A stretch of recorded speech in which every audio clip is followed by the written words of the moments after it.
understand is why is 3D telling you when I because it can fit, like it's the only thing that'll fit in that space. Maybe.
Hello, hello.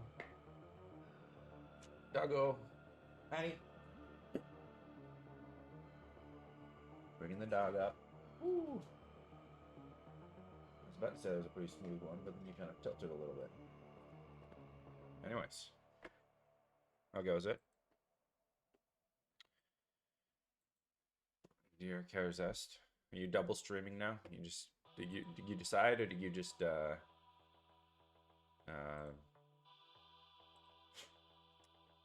double stream it? Because I do that all the time.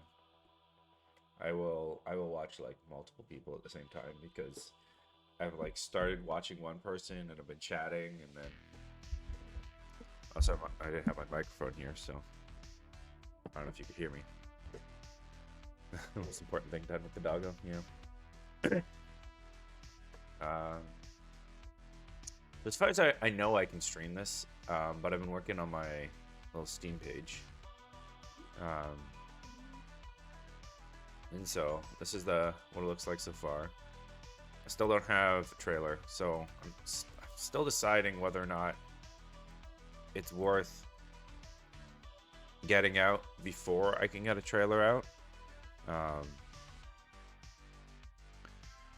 Because a trailer is going to take me probably at least a couple of days, probably like a week or more. But I got this nice little like GIF, which I guess you saw me record this, right? But it's just this little loop, right? So it shows, hey, click on the mouse, open the door. I think it looks pretty good.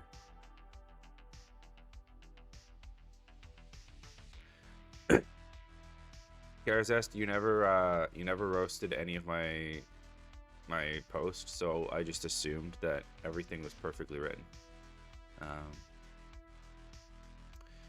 But I don't know. Speak up now if you're seeing anything. And the dog is already gone. Found a bone.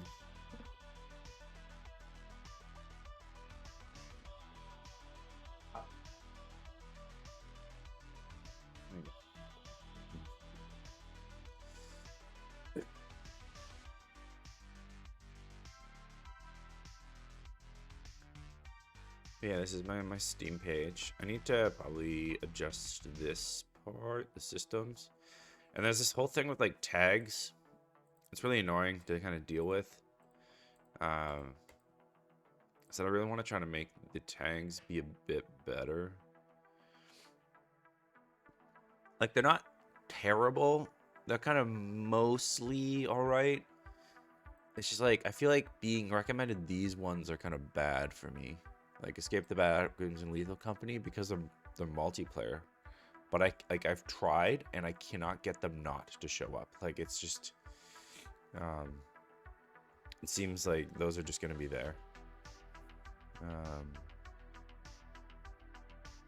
And thus, you know, it's what it is.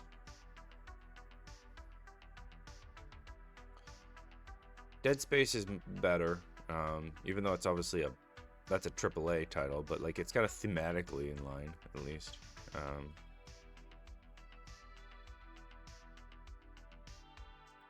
I have no idea why No Man's Sky is in here. It's like not even close to my. Fine. Besides like space and sci-fi maybe, but yeah, that's what it is. Okay, no worries. I might fiddle around with that. First, yeah, so let's go to basic info. I can change the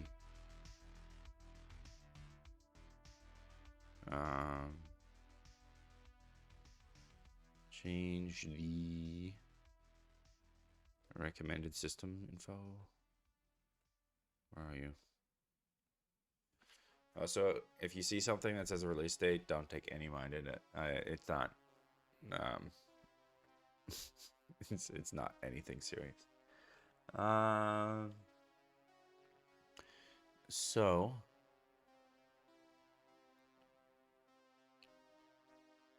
the thing that I got is in a Discord message. I was gonna go to this and then Windows. Okay, so just like Windows 10. I don't know. Processor i5 or better. I was gonna say graphics.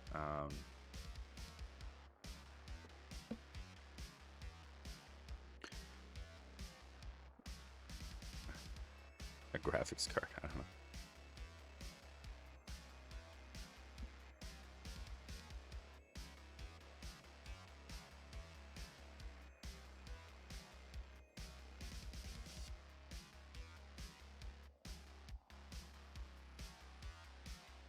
Don't need any of that. Don't need any of that. Okay, cool.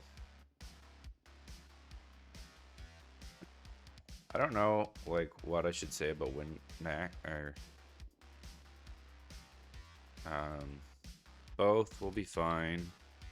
I don't know what Sierra version. I don't know. I'll say Sierra. I don't know. Probably any. I don't know. I'll just won't say anything there. Disk space. I do need to actually specify disk space. Let's say 2 gigabytes. The game's probably gonna get bigger, but you know, that's what it is. And then let's go save. And then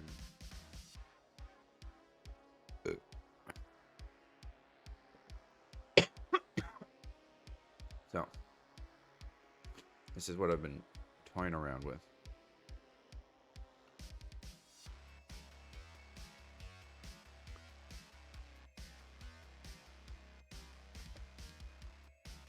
I still have space in here. I'm gonna like move space like all the way to the bottom.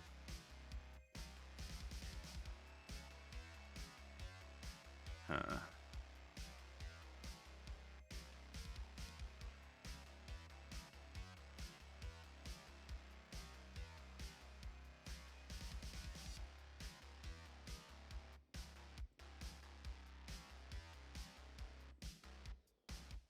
It's so weird how like they can recommend things here, but then like it doesn't show up like this. So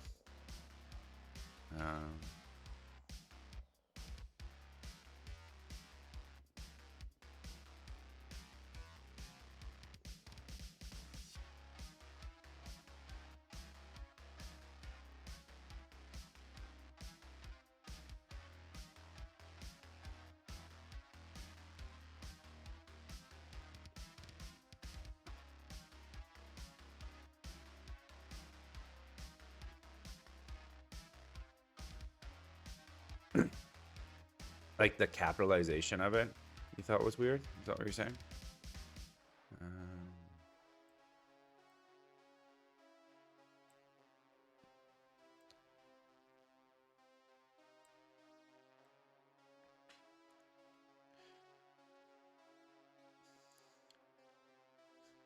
Yeah, I just don't know how to like um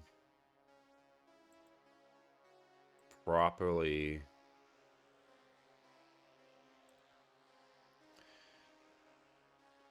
go through a lot of them, I think. So I had to publish this. Okay. Let's go back to this. Leave. Alright, what the? Okay. Can I? Where was I? I was here. Okay. It is a new tab. I have too many tabs right now. That's part of the problem.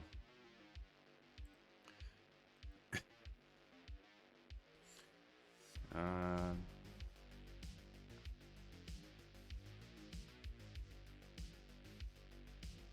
Yeah. Yeah. Use Morse code. Use Morse code. Use Morse code. It's like I want to and really enforce over on the top of your head. Like this is like you're learning Morse code, but it is weird kind of capitalizing it, but it looks weirder when it's not capitalized, you know? Maybe I should just capitalize the M.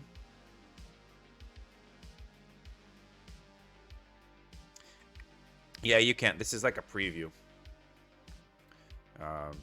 As you're building it. Because you have to be able to obviously preview the page before you release it.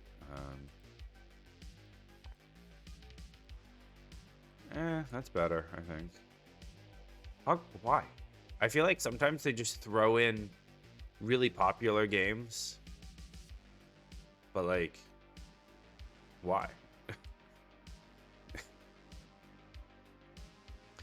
I feel like there are enough games that are kind of close to this style that you could probably find something, right? But yeah. Why does it say that? That's not right. I don't want to. This shouldn't be displayed. I think I specifically said that that was not legit because I didn't actually think that was a reasonable date. I just set a date. Yeah, customers should see to be announced. Okay. So maybe it's just that I'm seeing it. So, yeah. This is not a legitimate date. This is just a date that I set because I needed to set a date. I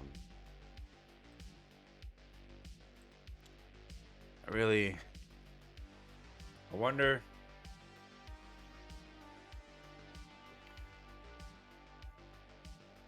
I might just try to like put out something of a trailer, like gameplay trailer, basically. Just me playing the game with some like small narration text or something that I'll do.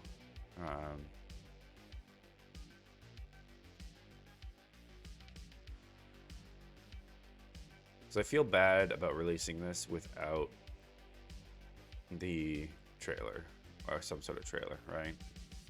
I think like if you look at any game and if it doesn't have a trailer, I think it just does feel like the game is not as ready, right?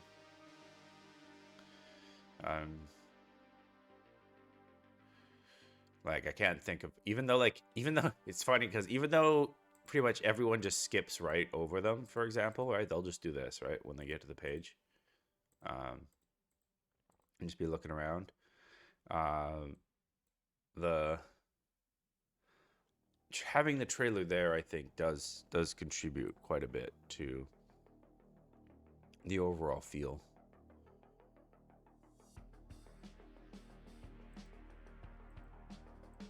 Because again, like this is what we do, right? We're just gonna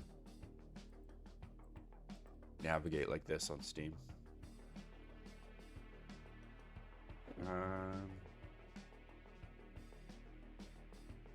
Oh, okay. That's a butt. We're not a nudity stream here, guys. You saw nothing. I need to close some of these tabs. I should not do that.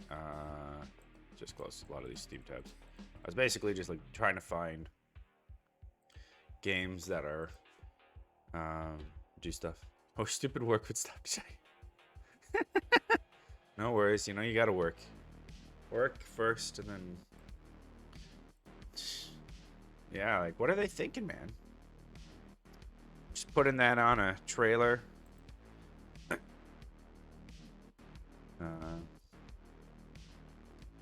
Get me, gonna get me banned for lewd materials on my stream. It's family friendly, kind of. I mean, Steve's very family friendly. No family would ever think that Steve has anything wrong with him. Well, all right. So,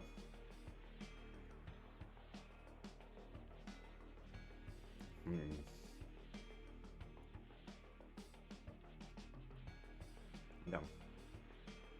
There's my dilemma, right? Is that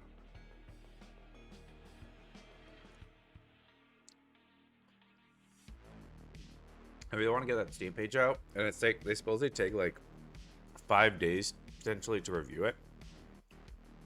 So even when I click the button, it's gonna take another few days after that. But getting that Steam page out and being able to share it, I think would be pretty big. But I think there's also this small thing that I've heard about. This is the other sucky thing, is that I don't think Steam is super clear about this, but supposedly like when you launch your page initially, they kind of like boost it a little bit. And so if that is the case, I kind of want the trailer.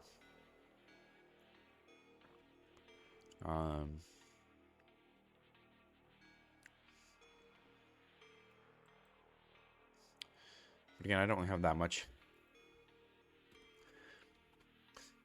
The kind of beauty and the kind of thing sucky that is about my game is that I think you can kind of understand the concept of the game in like 30 seconds. Right? So I could make a really short trailer and it would probably explain almost everything in the game within maybe like 30, 40 seconds, probably. Right? Like, you open doors with Morse code. You open chests by listening to Morse code. Monsters try to come and kill you. Right? Like, at least in my current version, that's essentially what I have. Alright, I was going to fix this. Let me just fix that for now. Fixie, fixie, fixie.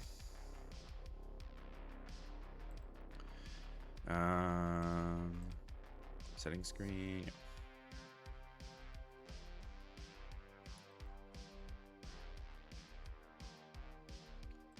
Did you read the thing in the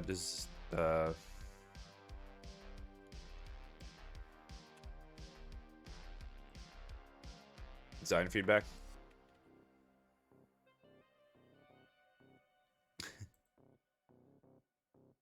Nice. I mean, let me know. I guess you said you were kind of busy with work, but if you're no longer busy with work, let me know and I can chat about it more.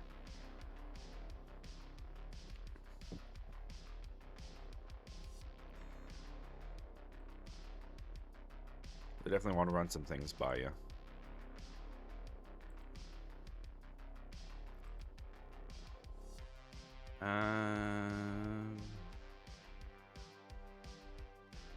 Still a little loud for me. Let me know if the music's too loud for you.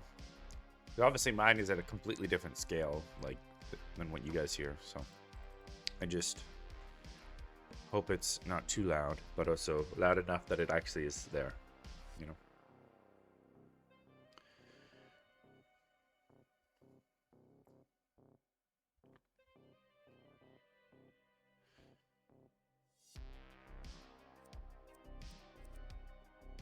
New game. Okay.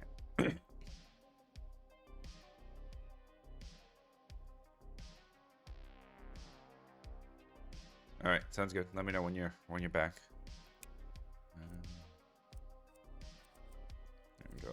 That's a lot better.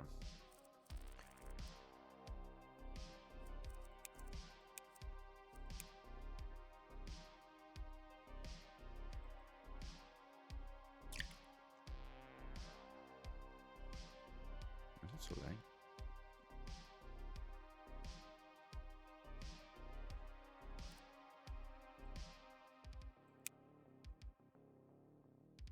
What did I just do? Oh. Clicked to the menu. That's funny. Okay.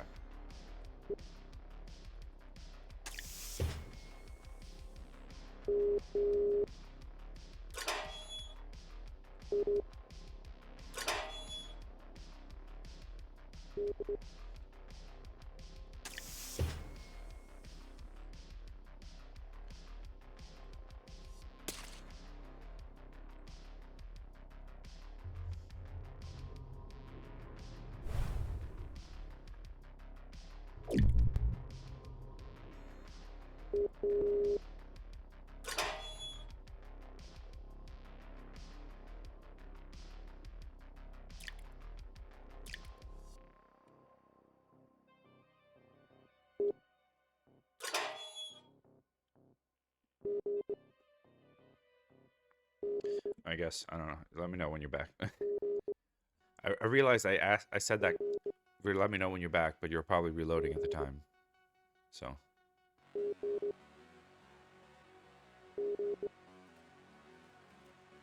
Oh, shit. What? Okay. Where are you? Where are you? Okay, you're right there. All right. Okay. Yeah, I should have checked the doors. Should have checked the doors.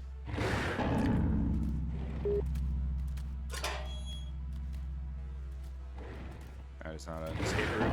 Okay.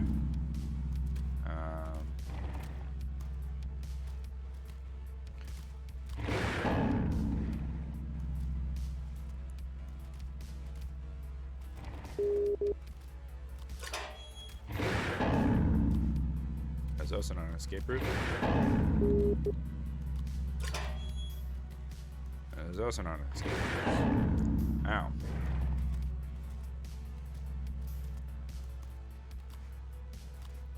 Wow, this room started out rough.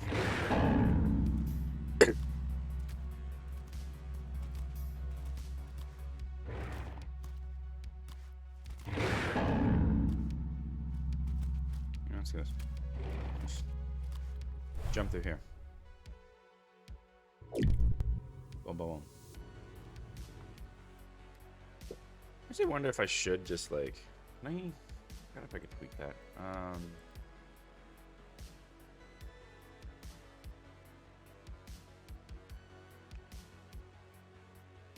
Level gen.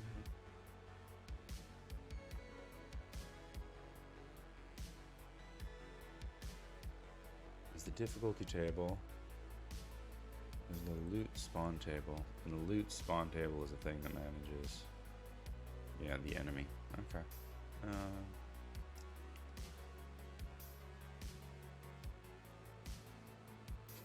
It wouldn't be hard to make.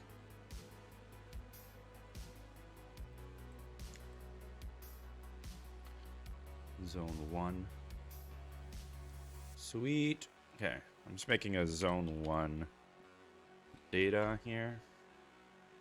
And I figured what I'd do is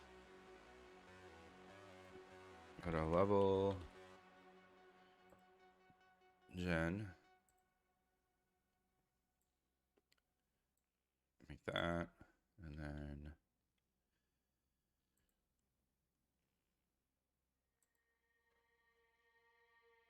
I thought I could delete these, but it seems like I can't.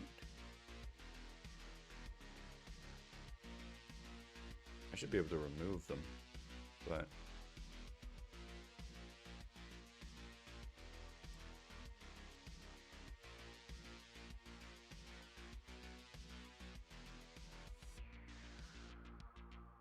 my loot table no longer has a negative removal sign. It's a little awkward. I could just make this 0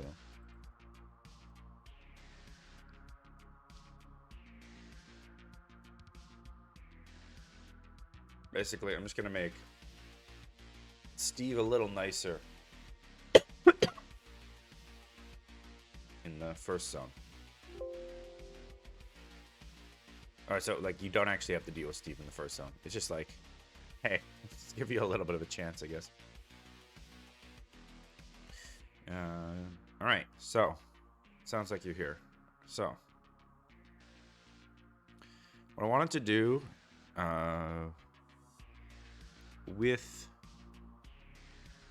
at least Karazest here, let's just briefly talk over some of my future planning ideas, what I think the game needs next, and those type of things. So with that in mind, I'm just gonna quickly go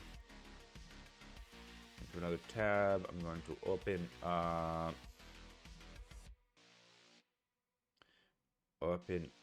this thing. Okay, it's a big document, but I'm not gonna read through the whole thing. It's available on my Discord. Probably not all grammatically correct, so you know, feel free to roast it as you want. But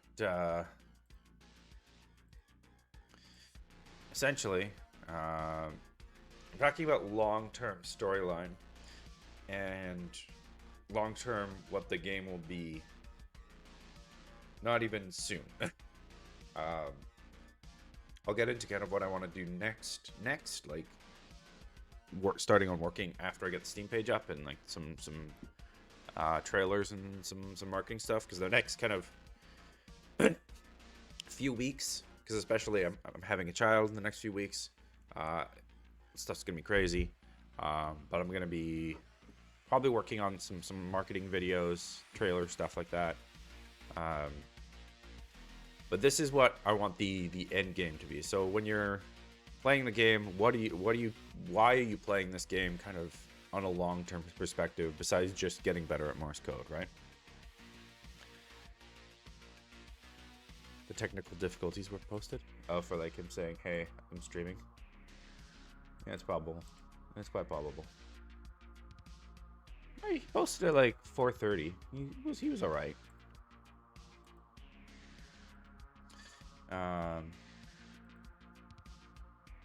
I think, yeah, he was alright. Anyways, Chalta. So what is just kind of this stuff? So I'm going to go over what a procedural story is, and then how it kind of hooks into this clue system. So again, this is long-term, what the overarching kind of the whole game arc will be, right? And so the concept of it, again, is that the main game, it's going to revolve around the player. They're going to be, the idea is, in my mind, is that basically like they were a test subject that in this kind of dystopian future, they had like so much debt that they basically got their life forfeited, and then they were going to become a test subject in this lab. But then before that happened, you know, big calamity happened on the planet, and they were kind of just like frozen in stasis, because they were frozen in stasis beforehand, but they were just kind of kept in stasis for the entire time. And when that happens, so then they stay in stasis for a very long time, then they eventually wake up. And they're woken up because one of these directors, what I'm calling like the mentor director, has realized that the lab as a whole is like on the verge of a like total and utter collapse. Like it's just gonna break down. And so you only have a few more days to essentially get out and figure out things. Now the director themselves, the mentor, is not alive. They're actually they're like a digital kind of representation of that director. So they like had like these backups of themselves. And the idea initially was that they were just gonna hunker down, hide away, wait until the atmosphere on this planet was no longer like electrostatic, because the idea is that the whole planet was just completely glassed in the sense of the bombardment, like vulcanized the surface. Then they put a whole bunch of like toxic gases and corrosive gases in the atmosphere, but it also made it electrostatic, which means basically you can't any electronics flying through it will just fry themselves. And this is covered in my other document that I have for the kind of like the backstory a little bit. And so with that kind of set, they were originally just gonna hunker down there, hide away, you know, chill out for maybe a few centuries, and you know, just once that figured itself out, then they were gonna kind of emerge and they would be going on with their digital lives. But the mentors now realize that that's no longer possible. But they want to know what happened, and since they were just a backup of the director, they actually don't know what actually transpired in the events that just led up to the entire destruction, because their backup was just before the events kind of unfolded. So with a bunch of that like preamble out of the way, basically the mentor role wakes up the player and initially kind of guides them through what I'm saying the tutorial zone, but it's more just like a starting zone. I'm gonna try to make that as easy as possible to get through on like subsequent playthroughs, kind of like how my current tutorial is right now. Like it's super quick to get through that stuff, and then you're just kind of going. And so there's probably going to be kind of like what my current tutorial is, just with like a small amount of little like preamble, lore explanations. But on subsequent playthroughs, you can probably just click through that and skip it. So you'll be getting going pretty quickly, because I do want this game to be replayable. It's very core to what I need from the game. I not to get distracted from this, but I have basically 3 pillars in my game. The first one being Morse code, that like I need to actually be teaching Morse code. If I'm not teaching Morse code, I'm not making this game right. It needs to be replayable, so that's the other pillar, is replayability. It needs to be replayable because if you're not replaying it, if you're only playing this as like a 4-hour game and then you're leaving it, you're not going to learn Morse code, right? Like you need to actually be able to have something that you can replay and keep doing Morse code. And so therefore you need to have that. And the last one is the horror element, because that's kind of a major theme of it, and it also helps with the learning.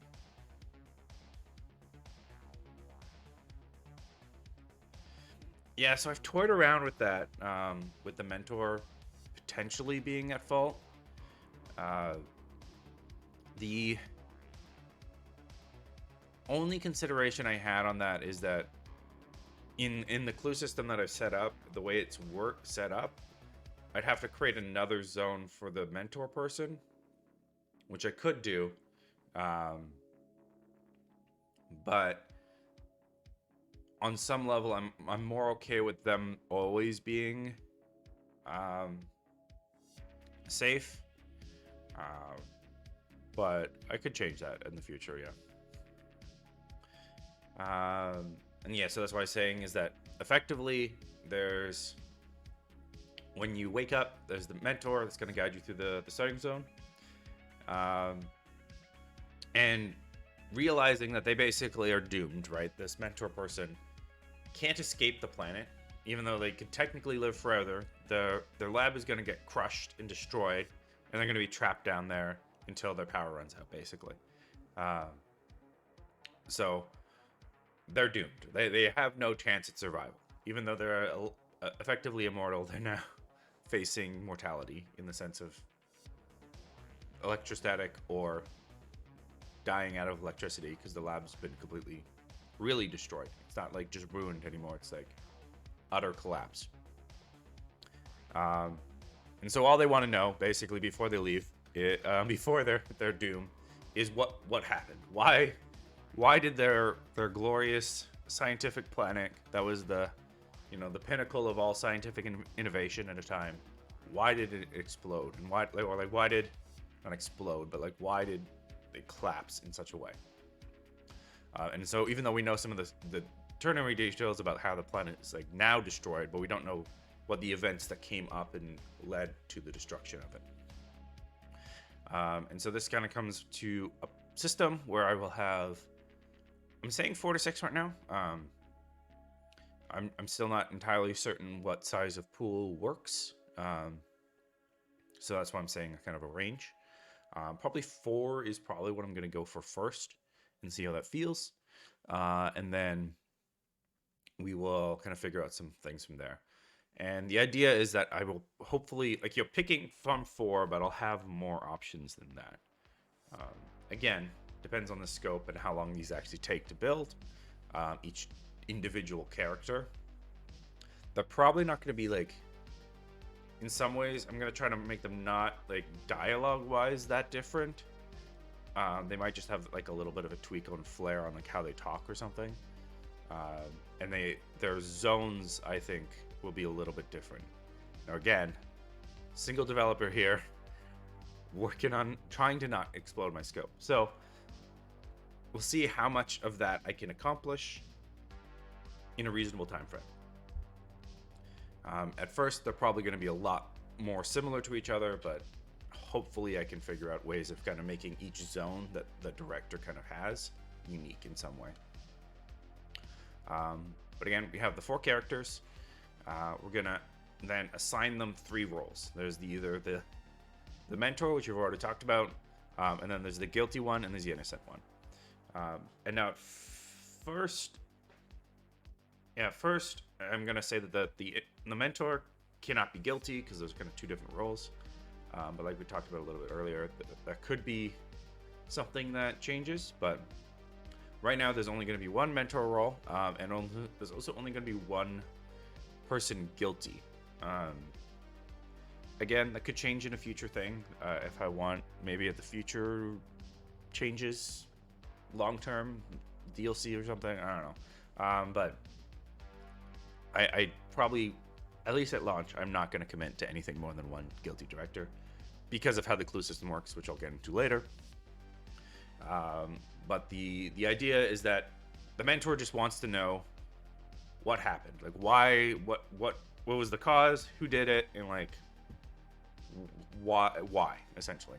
And what they're offering you basically is, hey, you're this random test subject, you're gonna doom to die, but I'm giving you a chance. And if you figure out the cause of it, so that I can kind of just like mentally come to terms with it, I'll give you a rocket that basically has no electronics in it, but just like rocket fuel, and it'll shoot you up in the atmosphere, and you'll maybe survive for a couple of days out there while you send out a distress signal and hopefully get rescued. But it's a better chance at survival than, you know, being crushed in this lab. So that's kind of the player like motivation behind finding it. They're not just curious as well. They also have like their survival at stake. And okay, so yeah, again, I said dialogue-wise, innocent and guilty directors are gonna act mostly the same. I don't want it to have to be like, oh, you have to like pay attention to these dialogue points.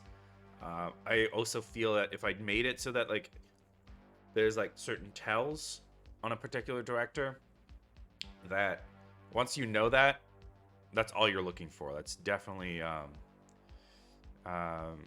doing the issue there. And instead, instead I'm going to use this clue system, which I'm going to explain a little bit lower. And so the way the game is going to be set up, so I'm going to maybe do this in Paint. Paint. Just want normal Paint. Paint 3D is too much for this. Can I make this bigger? Bigger. Make it bigger. All right. So, essentially, you're going to start out in this little starting safe zone, right? And then there's going to be a bunch of smaller zones that you're going to transverse through. And then the idea is that you then get into... Yeah, it's a kind of art, I guess. So this is like the start safe zone. This is like the safe zone that we start out in, right? right? Okay. Then you have a bunch of just like intermediate zones. Basic exploration levels. Basic exploration levels. Okay. Why? Okay. Oh, well, that's now there. Let me just move it a little bit lower. Like, there we go. All right, so a couple of levels. I'm thinking about 4 probably, and then there's the 5th level, which is gonna be where you find the director. Alright.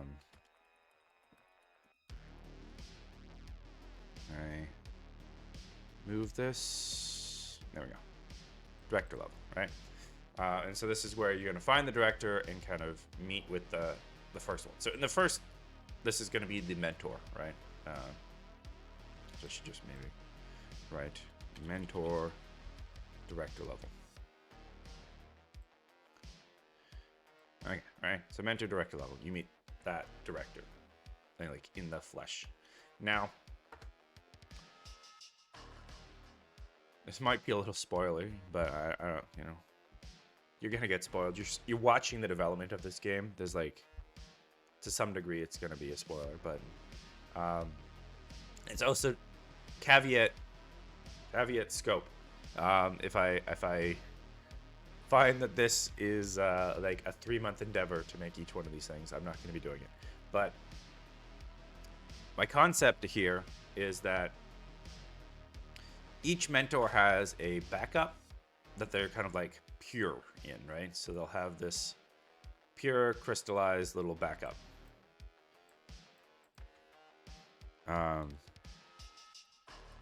That happened before anything bad happened. Blah, blah, blah, blah. But then there's also the actual flesh kind of the director that gets infected. I should make these probably not square circles, but whatever.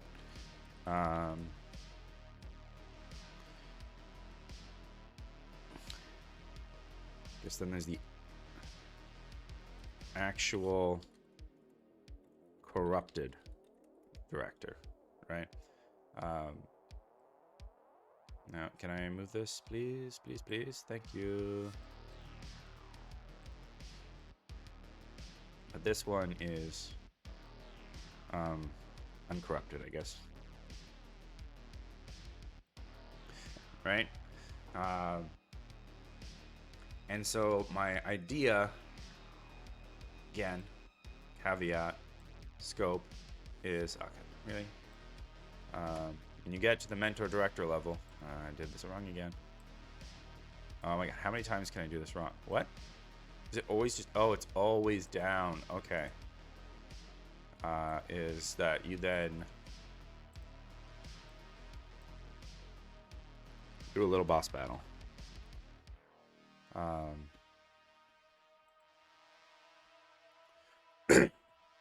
And the directed, and then if you beat that, I should make a little bunch of arrows. Oh, wrong arrows. This, okay. Boom, boom, boom, boom, boom, right? So in these ones, you're collecting stuff, doing stuff, you get to the mentor director level, which at base will still kind of look like a basic exploration level, but also has a zone in which you find the corrupted director in some form, and then you have to defeat them in order to like get their backup that is uncorrupted. Make sense so far? Hopefully that's okay.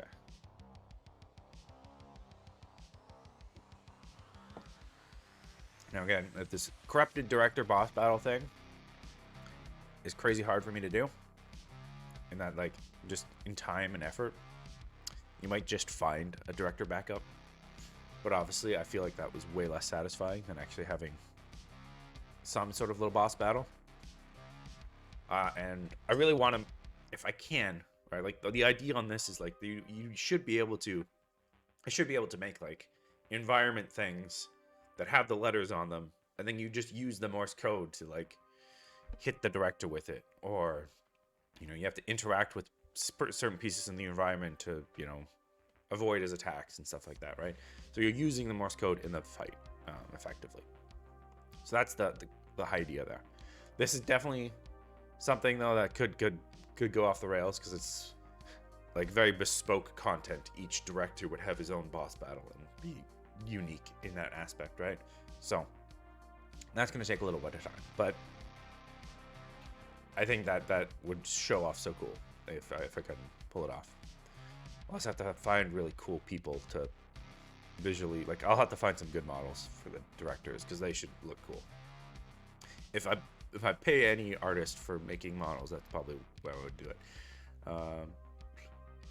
But yeah, okay. So then you find the mentor director level, you get their backup, and the idea on these backups is that the throw regrown body parts. It's Samuel said. Yeah, I mean, okay. Maybe not that gruesome, but I was gonna just like, there's gonna be like,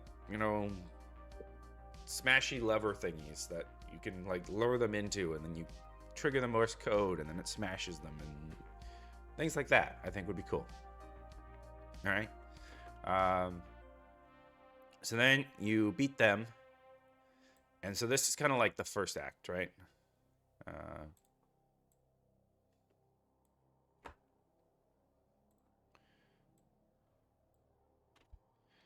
Act 1, right? And it's kind of like what my tutorial, what I'm kind of talking about, like tutorial intro area. But the nice thing about this, the way I'm trying to again set it up, is that because the mentor can be different each time, and the safe zone to actual like pure tutorial part should be fairly short, I hope that this will feel great when you feel good when you're redoing it, because it's different, right? Like it's a different person that you're gonna be fighting each time, so it's not the same in that way. But that's kind of how the first little bit is gonna go. Let me just now move this a little bit over here, and I kind of know the scale of this thing, right? Okay. And so this is where we transition kind of into the Act 2 section. So we're gonna find let's switch up our shapes here a little bit, okay? We're gonna do this one. So then we find kind of like a more hub safe zone. After we've defeated the first director, we find this other area that's just basically like a nicer safe zone. Like it's just bigger. And this is where we introduce the fact that there are, at my initial area, 3 more director zones, right? So zone 1, director zone 2,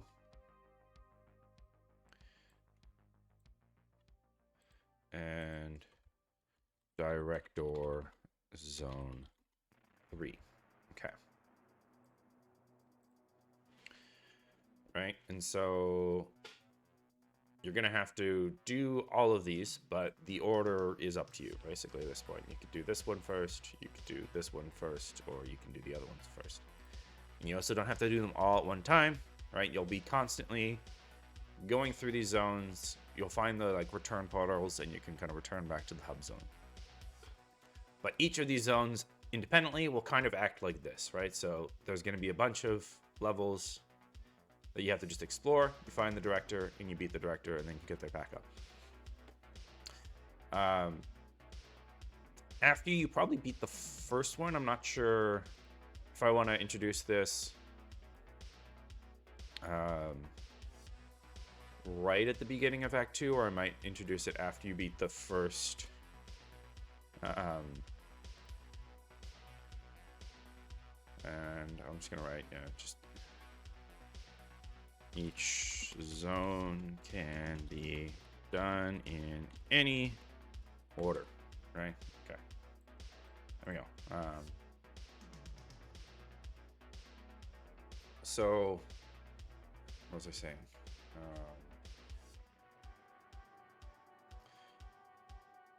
Right, so maybe after you defeat a director, or maybe just after you've freed kind of like the first mentor, this is when I'm going to start introducing what I call the clue system. And so might as well just go back to this document for a moment. I just throw both of these up. Yeah, I can do that. It's cool. Just maybe move that over so I can just zoom bit. Okay, I think that's good enough. We'll just move it a little bit over. Okay. So the clue system. And effectively, I call it the clue system because it's basically the board game Clue. If you're thinking about this in the purest sense of, you have to go to a physical location, you then posit a hypothesis, and then the game tells you if you're right or wrong. And the exact way that works, right? So again, the elements that you have to figure out to solve the kind of the initial cause of the collapse is you need to know the place that it happened, the director that caused it, and kind of like this forbidden technology that they were toying with that ended up causing the whole thing. And so the place in this case will be a zone that is further than the director zone. So one thing I guess I should define is each of these kind of director zones. Where did all my, oh, okay, now the shapes are in this little thing, I see. Okay, so the director zones will start off with a bunch of little intermediate levels again. Oh god, okay, let's calm down there, little shippy. Whatever. There's again 4 little intermediate zones, and then there's the mentor zone, or there's the director zone, right? So we have, with my arrows, little arrow, little arrow, little arrow, little arrow. Okay. And then again, I'm just gonna, I'll make a little square around this. I need to make this smaller too, so let's do that because I realize I'm gonna run out of space. But first, just do text.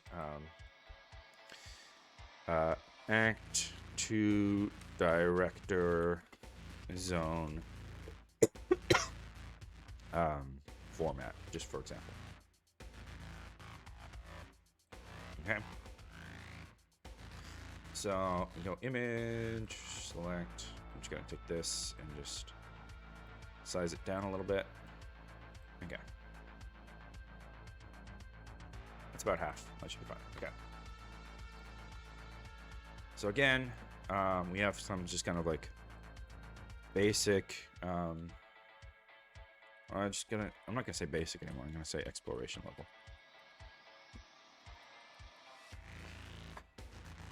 But again, the kind of concept between these ones, it's a different zone. Hopefully each zone, I'll just write this on. Each zone will hopefully have some flavor change to it. Oh, come on. Come on.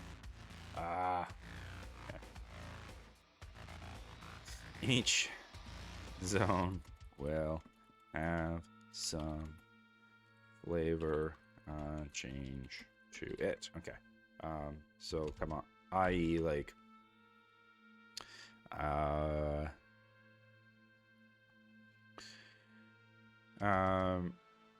which I'll get into, just like slightly different maybe some slightly different monsters.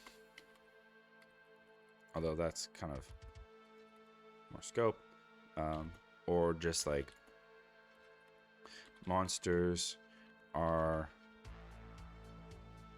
Don't click off it. Don't click off it. Tougher versus X, but weaker versus Y or something. Things like that. I don't know. Tougher versus X, but weaker versus Y. Stuff like that. That's the kind of idea. But again, we'll fight the director here. So at level 5, you fight the director. And then we have more exploration levels after that now.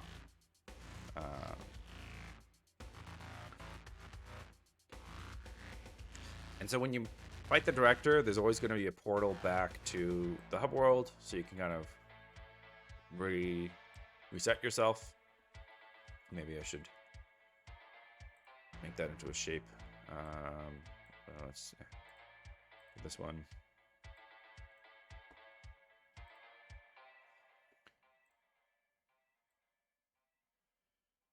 And can I move it? Yeah. There we go. Portal to hub world.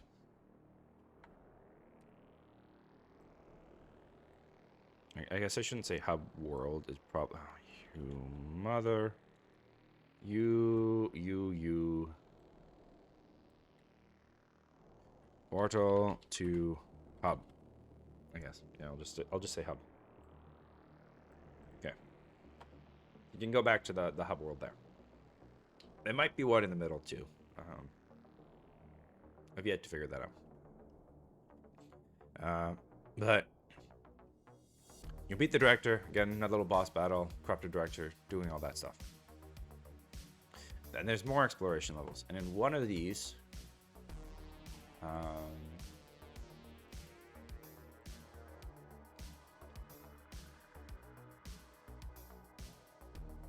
gonna put the text. One of these levels will contain forbidden technology. So this is where you find the forbidden technologies. The idea on these things is that they're going to be kind of like a corrupted buff, if you've ever played those games. Well, they'll give you a benefit, but also have a drawback for the most part.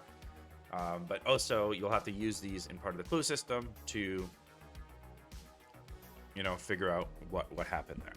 And so you can use these, you can kind of like equip them. I think you're probably only going to be able to equip one at a time, is probably what my current idea is, or that they could just...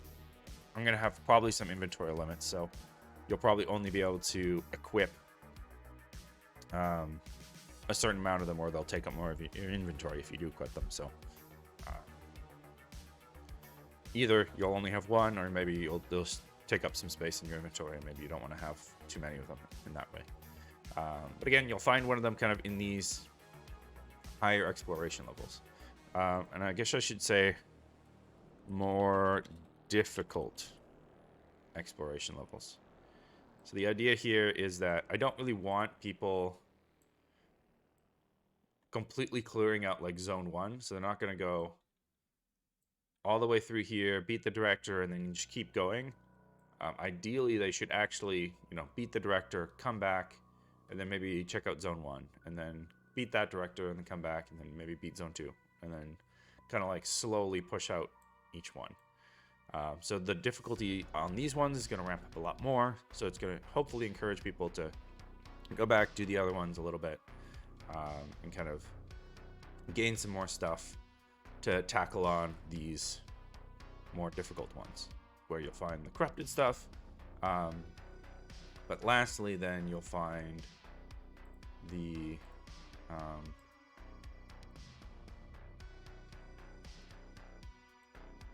like, we'll call it, it's like the flashpoint room.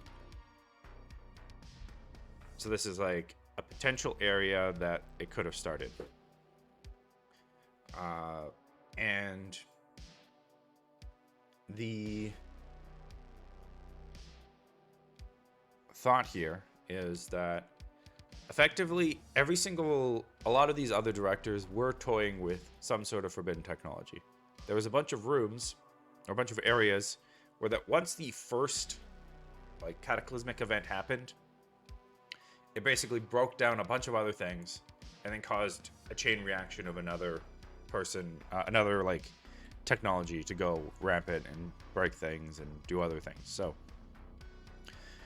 a lot of the like innocent people were still kind of toying around with, maybe a little bit of sketchy stuff, but they at least were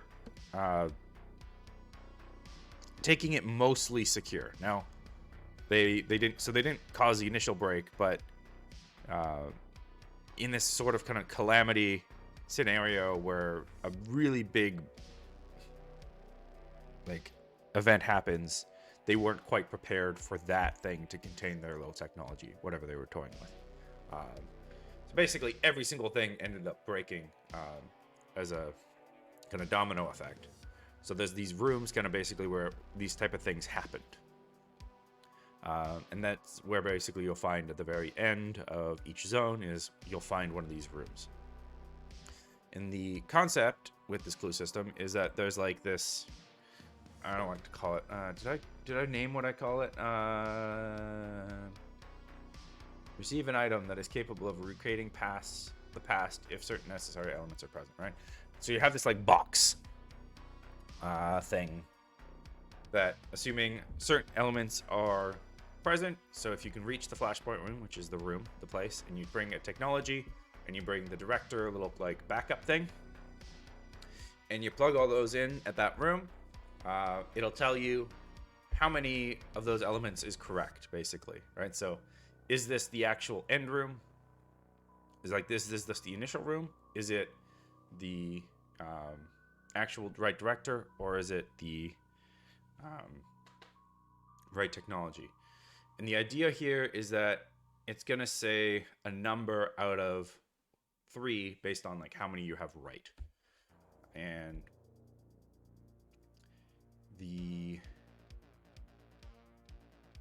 so if you got to this flashpoint room with a forbidden technology and a director, and you only had one of them right, it would only say 1 out of 3, right? And so then you have to kind of figure out, well, what of those 1 out of 3 things is the actual correct one, and you'll have to do some kind of iteration. So the concept is that if you don't have it all right, then you gotta get back to the hub world. I'm probably gonna have like a one-way portal.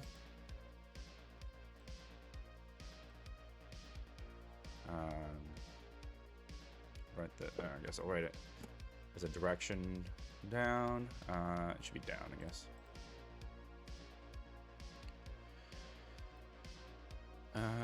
Direction and shape.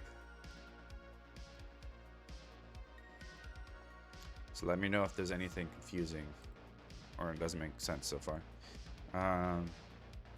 One-way portal back to hub.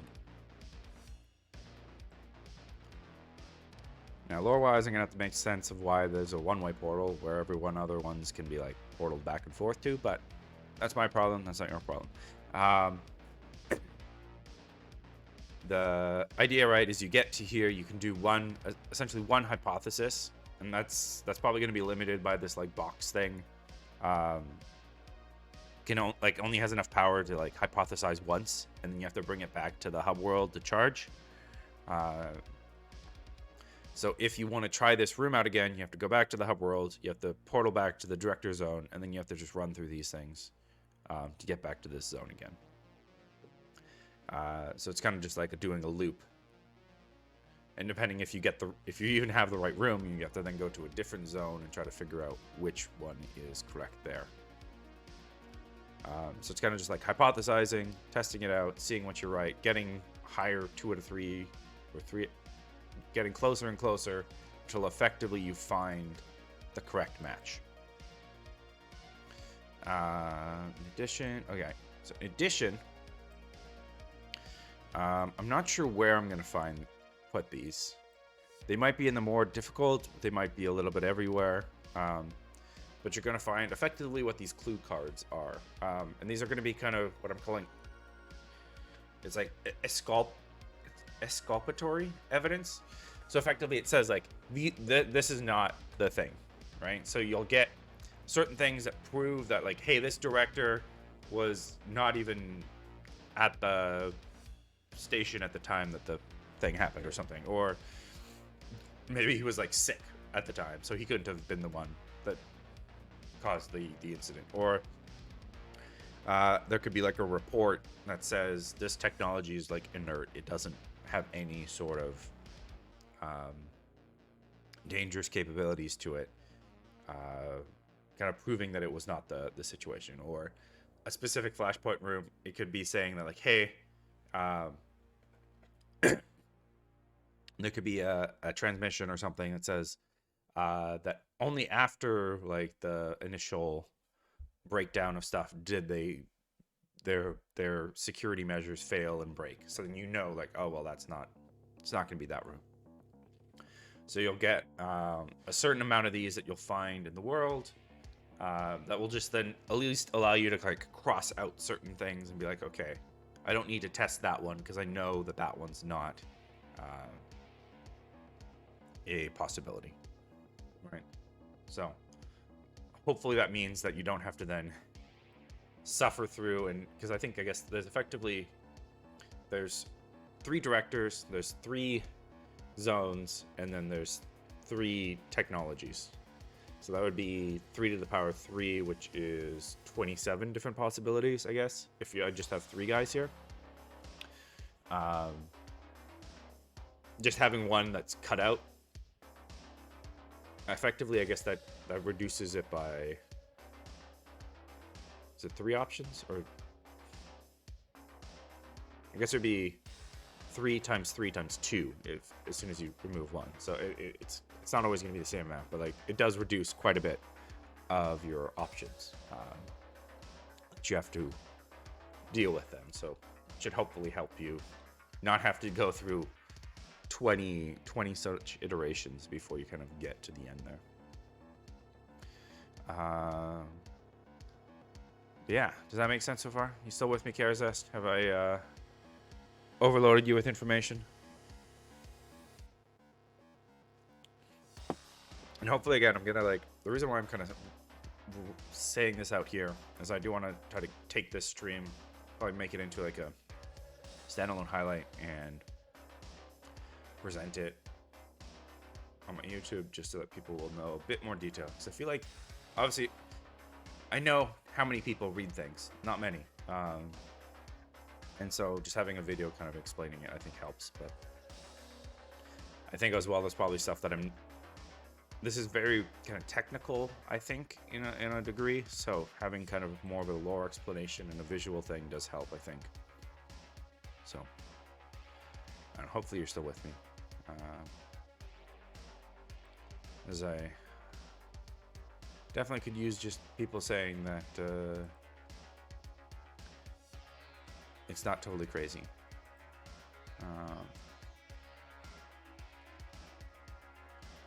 And so what I'm going to do then is I'm going to have a shape.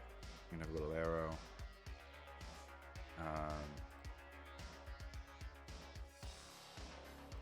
Maybe can I fill in that shape?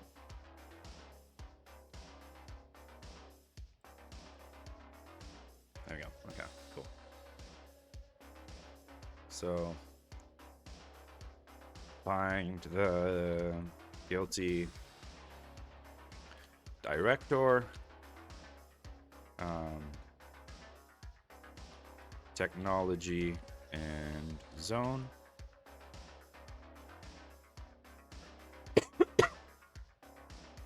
Then you proceed.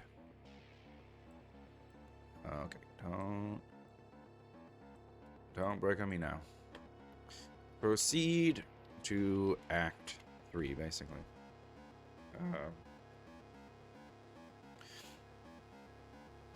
And then I guess, well, actually, one second. I'm gonna say, if I confront them, to proceed to Act 3. So, assuming you find out who's guilty, you shouldn't have to, like, instantly confront them, because otherwise you might want to still explore some stuff. But basically, you'll come back to the hub zone. You'll tell the mentor person that, like, hey, this is what happened. Or maybe you won't go back to the hub zone. I want it to happen that in the flashpoint room, then it's like it opens up this option or something, or interaction where you can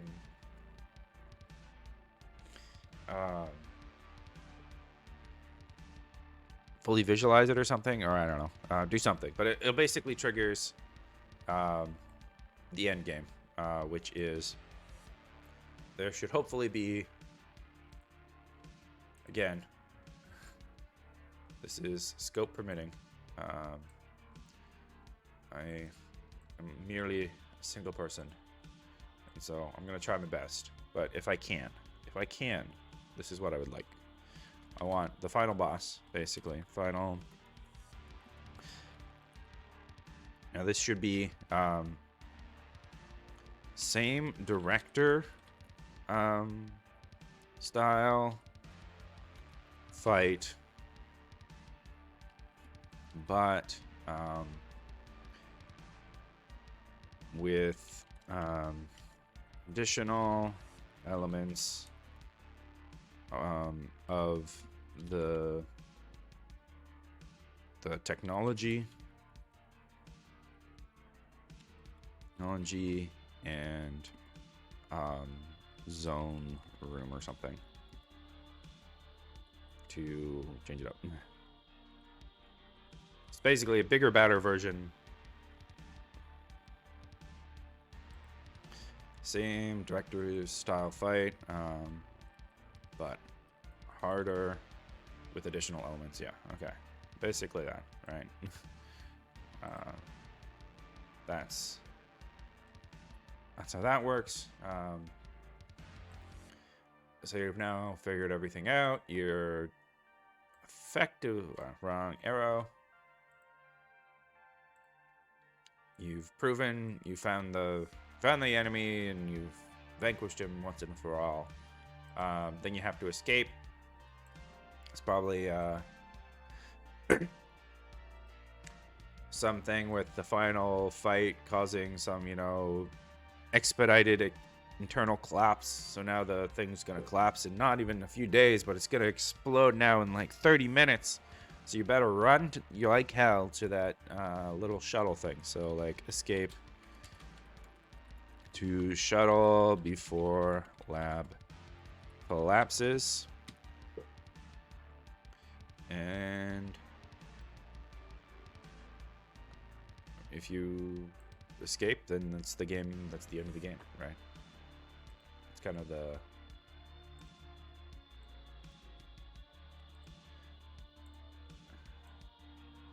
should make that a different shape. Let's do a star, because you deserve a star at that point. You win game. Win game? No, win. Win game. Yeah. Oh god. Okay. All right. There we go. Sweet. So what do you think, Karazast? Is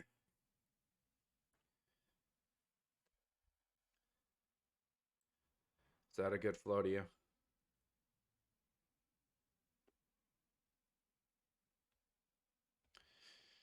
And again, the reason why I'm hoping that this setup works is that it makes each playthrough unique, right? And I hope I can deliver on the idea that procedural story actually like is effective in that concept, right? So even though like the major kind of points are are there and kind of the similar-esque, the people swap in and out, and you'll never know which person it is, right? Miscoding. So again, the sad part about me explaining all this probably as well, is that this is not what I'm going to be doing next because of a couple of reasons.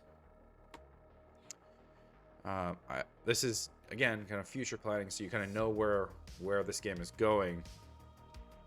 But there's two things that make me not want to do this like immediately now. I want to first do something else, which I'll talk about. But I think as soon as I do this,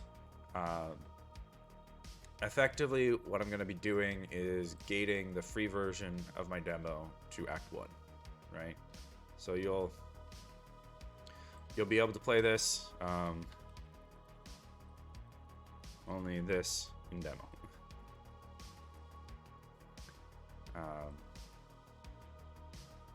Because I think this definitely gives a clear indication of what the game is like.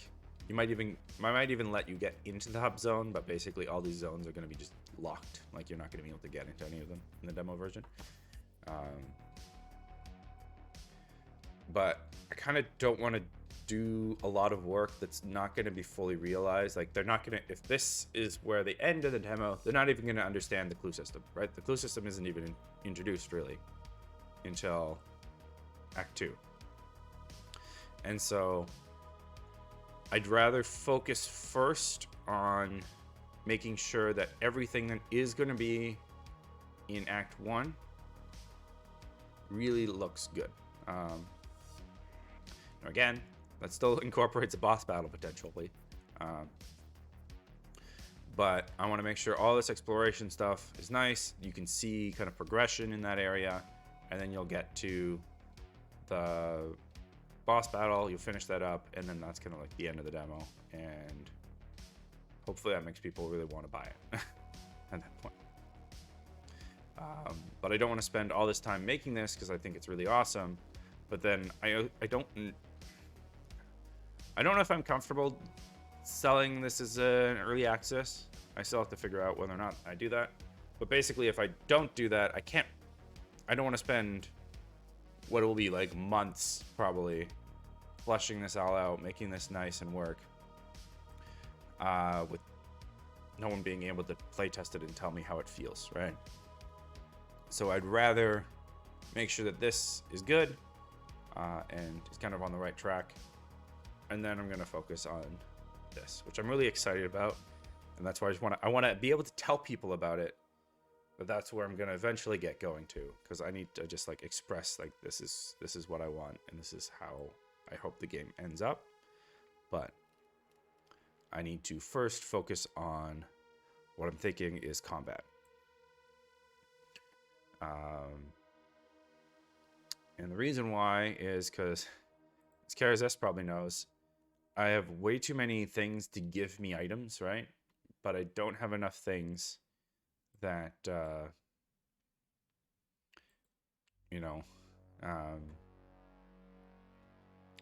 actually have a meaning to buy, right? Right now, I only have basically the stress upgrades and the permission system, which are cool, but you can buy those in like probably the first 4 zones, and then you don't have anything else to buy with the resources that you're gaining.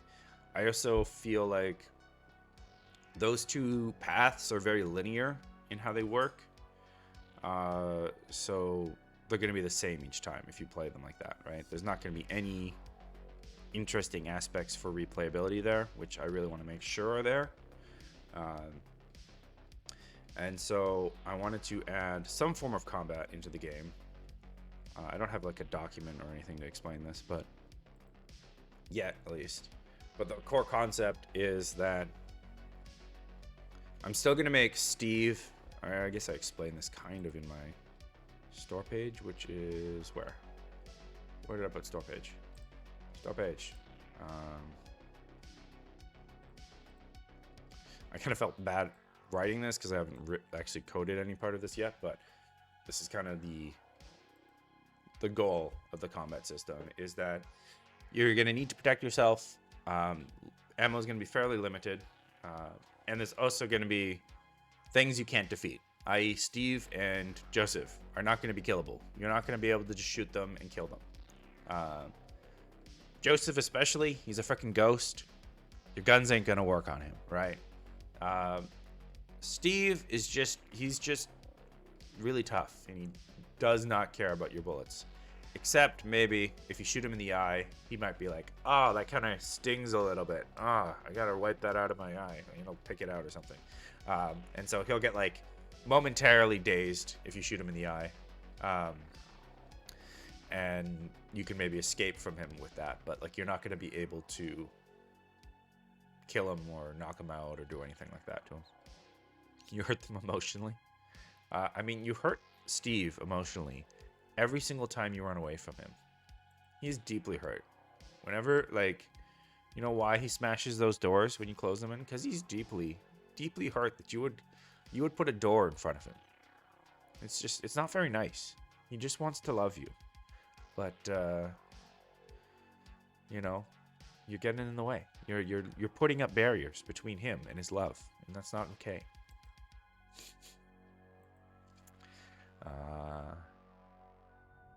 Yeah. I don't know if that is it's not serious at all, but yeah, that's kind of how I want combat to be. So obviously, with that said, there's gonna be other things like I'm gonna make maybe like rats or something, or kind of smaller things, but that's gonna be like what you're probably gonna be killing in the majority of cases. No worries. At least you got through the main part, right? Like that's kind of. This is probably where I'm gonna wrap the explanation video of it up, but that's kind of like all of my statement of where I'm eventually gonna get going and what I'm gonna be focusing on next, which is the combat stuff. Which is kind of funny that I spent like 95% of the time on where I'm eventually going, and like 5%, not even 5% of the time on what I'm doing next. But it's because I need to be prototyping and figuring out a lot more. But that is what I'm going to be kind of setting up next after I do like a couple of small little bug fixes. But yeah, safe drive home, Karazest. Thanks for tuning in. And yeah, for anyone else that's watching this future YouTube video, thank you for watching too. Thank you. Bye-bye. This would be a great time for me to just like drop a Steve, Bye-bye.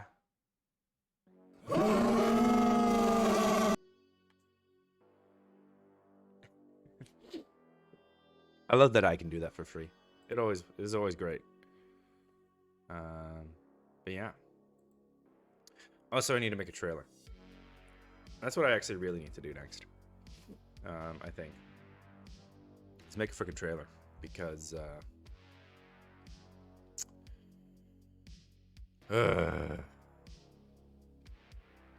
yeah, I need to make a trailer. Okay. If I just go over here for a second, I'm just gonna make a new document. And so what I want to do is go and what am I doing? All right, I'm gonna make a new document. Start a new document, a blank document, please, please, and thank you. Okay. Trailer, script, and layout. So I just really need a very basic trailer. See you, Karazest.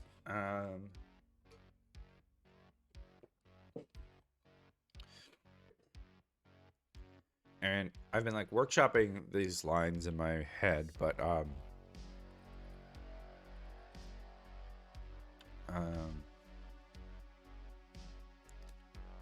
and I'm probably gonna be voice acting this myself, so that's gonna be fun. Probably not today because my voice is very bad, but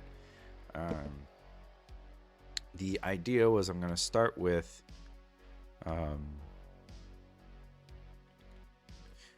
just visually again.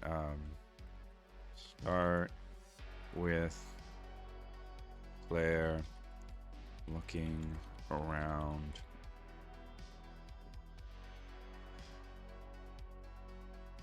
or I guess walking around. Walking around in the lab.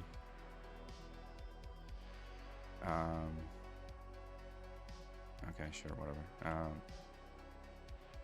And then is this just italics? Yeah, that's italics. Okay. This is not your typical learning environment. I want to just, I like this opener. Like, this is not your typical learning environment. Or I guess, how is it? I had a different version of this. This is not, right. So this is not what I would describe as your typical learning environment. But learn. I should just make these like separate lines. But learn you must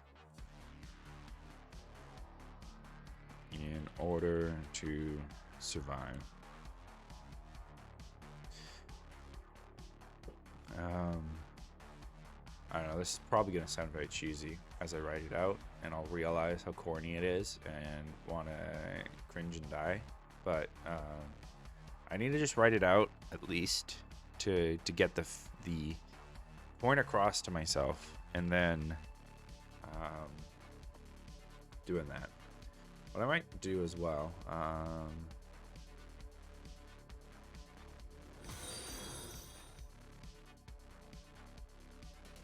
want to change this.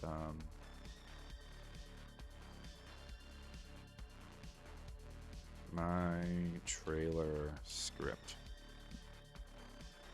for SOS.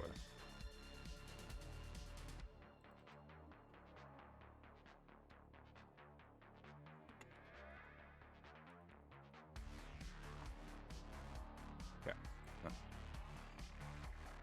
I don't know. I'm gonna experiment with the things. Oh, we have been gifted some treats for you, Magic Girl. Give me a sec. Just. Oh. That was doggo.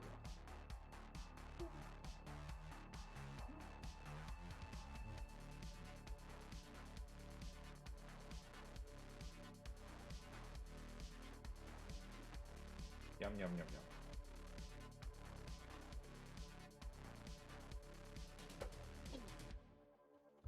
She seems to be enjoying them. So I need to fix this camera again. I really screwed with the positioning up. All right. There we go. Doggo has gotten some treats. This is not what I would describe as your typical learning environment, but learn you must in order to survive.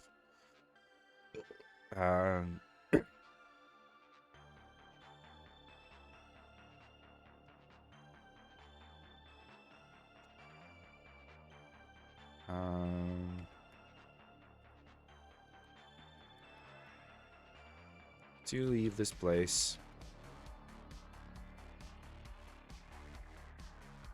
you must learn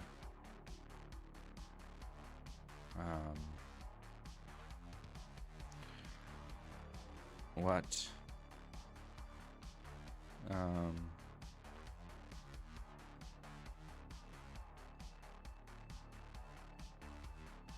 want to leave this place, you must first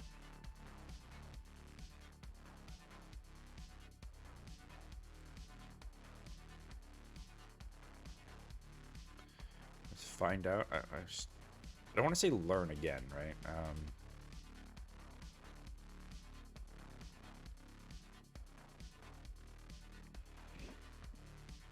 Came to ruin in the first place. I don't know.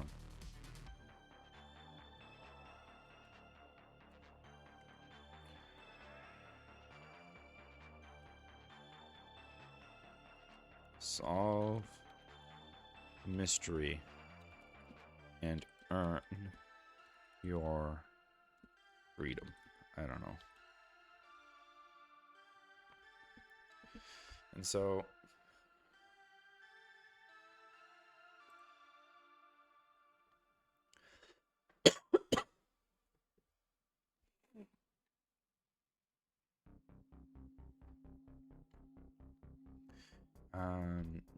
so at this point, I'm going to go to italics, right? And then I still want like a dash or something just to indicate this is action.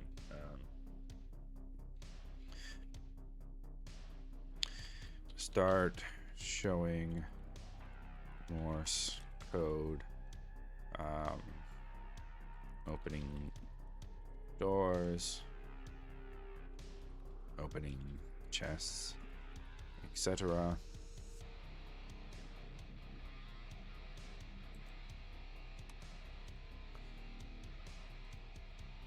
Opening doors, opening chests, etc.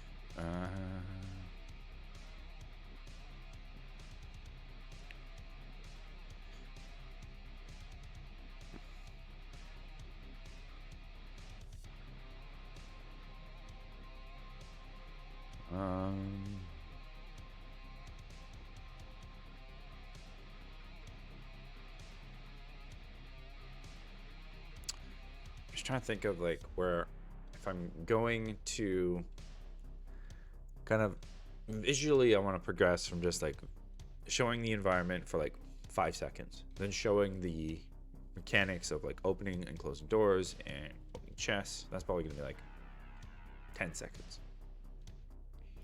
Probably not even. Probably like 7 seconds, because I can show only so many doors being opened before that like just becomes a little weird.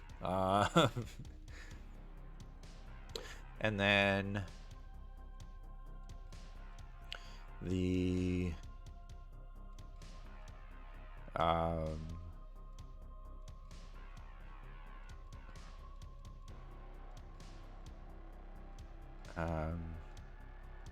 last part is basically showing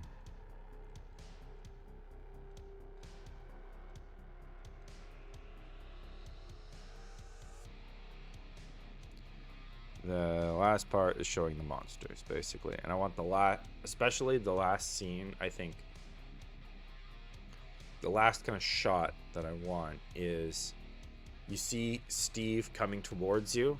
I probably won't show the initial roar. I'll show him like running towards you, and then you close the door, and then you hear the smash, smash, smash, opens, roar, and then fade to black.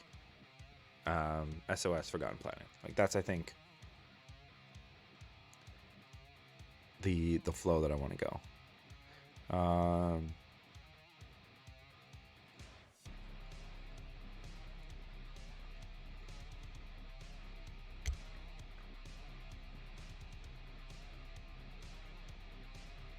So I can say that, and then I'll probably say the lab is no longer safe. Do I say it is no longer a safe space? No longer a safe space. And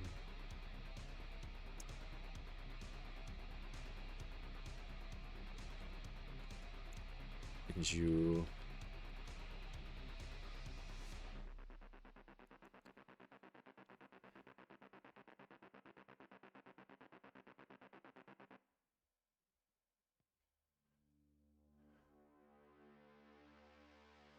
have to do what you must survive. I don't know. You know, I like talk about the danger in like a very you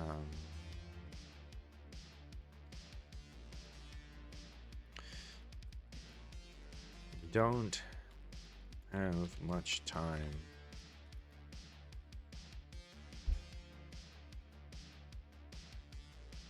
But you will have to, you don't have much time left, but we'll have to brave the dangers. The dangers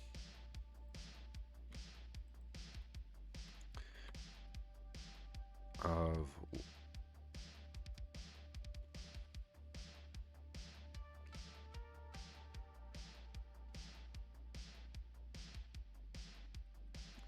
left behind after the collapse. I don't know.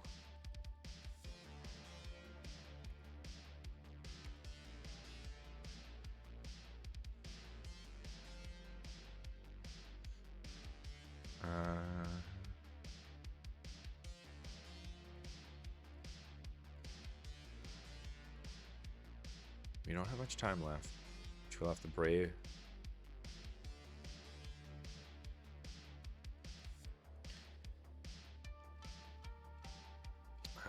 It's not, but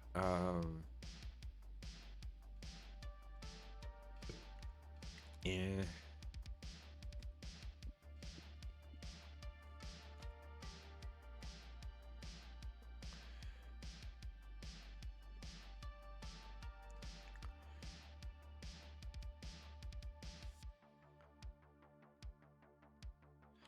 I guess, and then but survive challenges.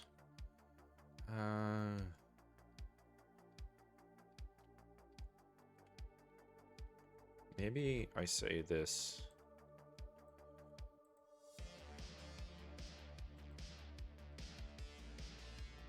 Might need to have something more in here.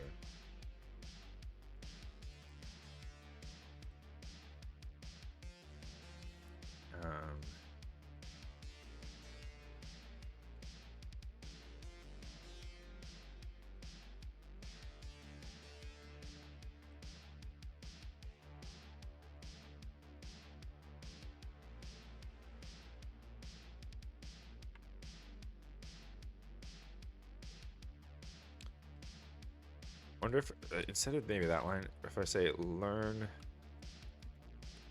quickly and you might live.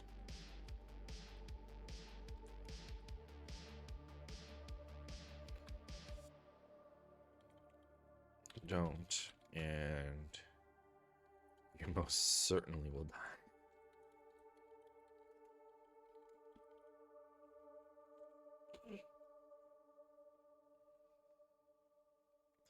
Now I wonder, I might not like these two lines, I think.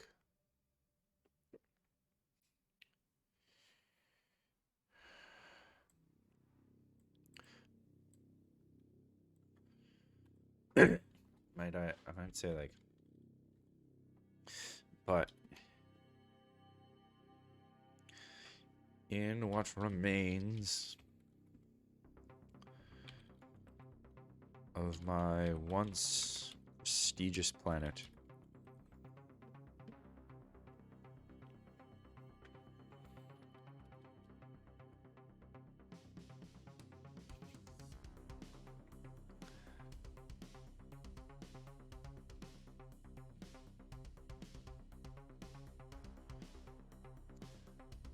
you know, I really badly want to change the name to Dead Planet now, but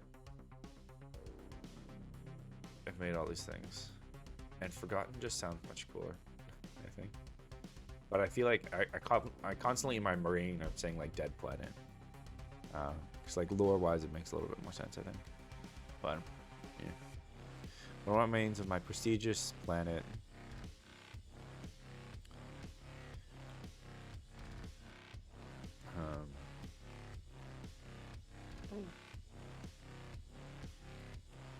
You will learn to survive.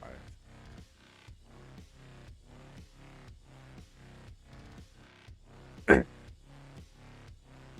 I don't know if I want to say learn again here, right? So you will learn to survive. Um,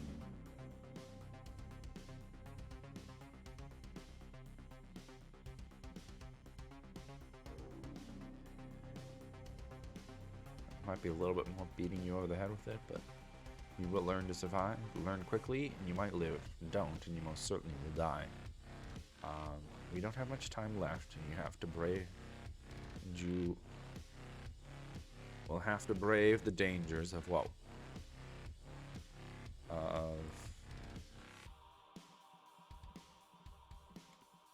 Of what was left behind after the collapse.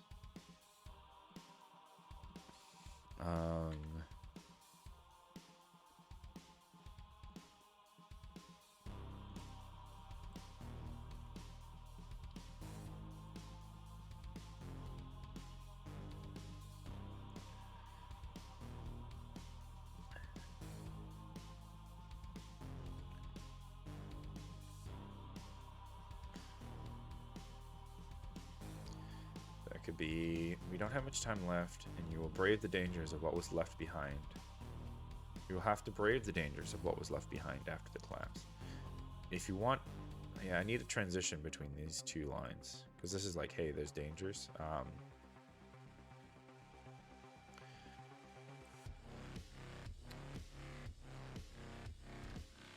Because this is the director speaking, like the mentor director kind of in this context.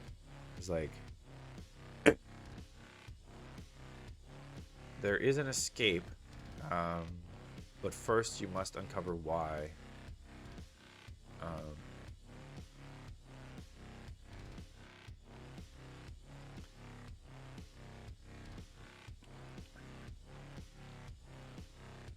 So there is an escape from this place. But first, you must uncover why it came to ruin.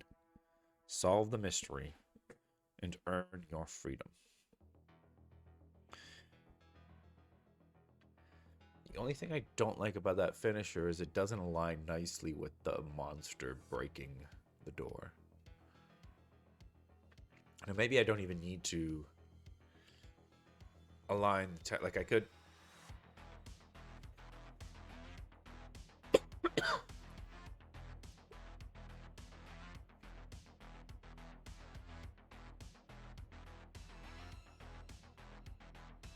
I could put this back. I could put this back before the dangers, and then the dangers kind of lead into that.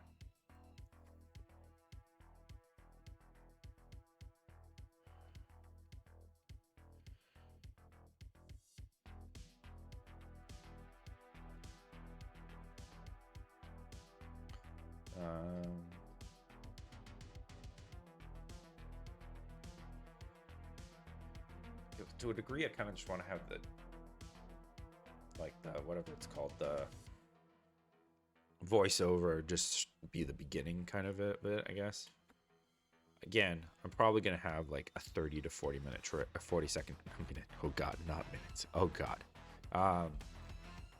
But just have like 30 to 40 seconds, because that's probably as much as I can string together without being repetitive. And I do not want to be repetitive in the trailer. So at least until I get like some nice combat in, and you can fight more things and do all those other stuff. I just want to keep it nice and short, show the core gameplay, and then leave it there. I think that'll be the best way forward. Yeah. So I guess just let me see. How long does this actually take me? If I start reading...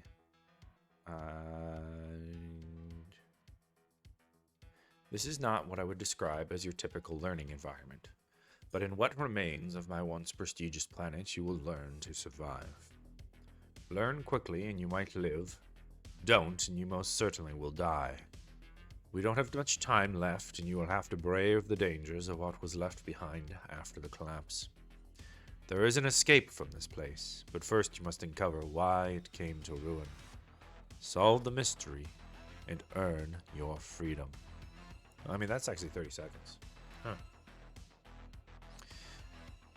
So maybe that's too much text then? Because if the just reading it takes 30 seconds, I might not have enough breathing room to do the final thing.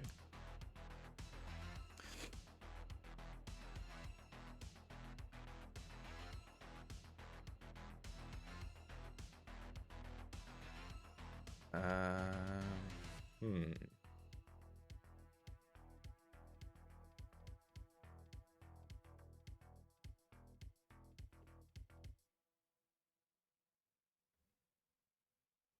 Because effectively what I think I want to do is like slightly after this. This is when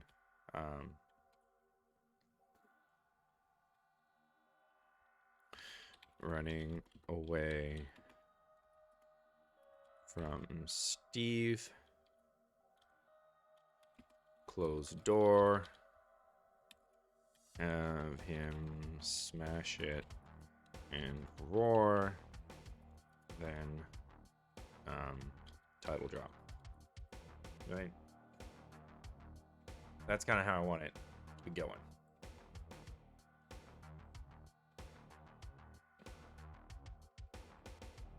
No, that's fine. It's just, you know, it's awesome.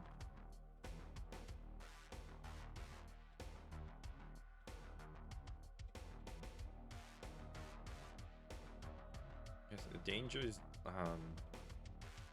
dangers left behind after the collapse. I don't think I need to just say.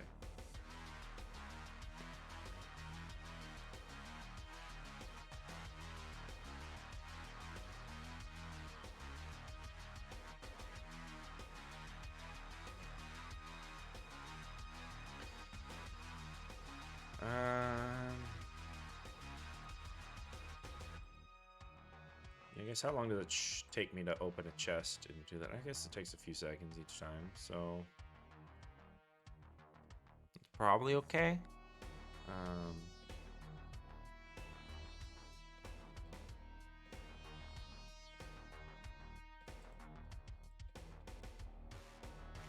I feel like this. I need a better way of showing this in text. I feel like that's probably the one thing in my photos that I feel like really does not look professional.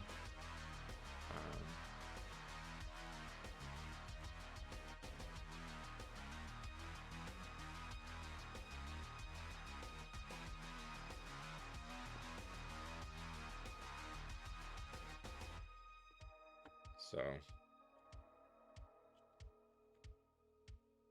we'll have to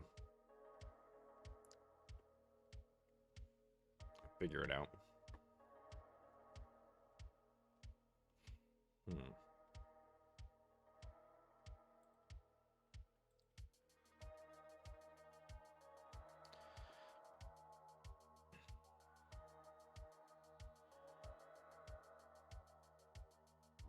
I don't need this open right now. That's fine.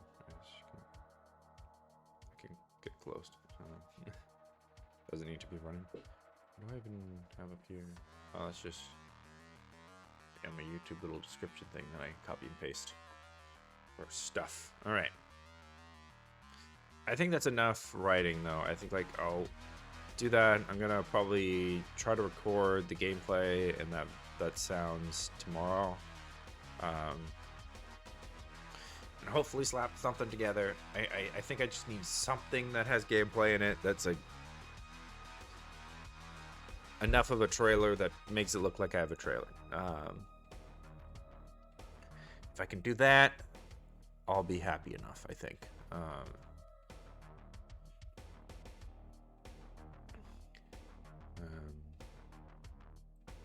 So this line will be like,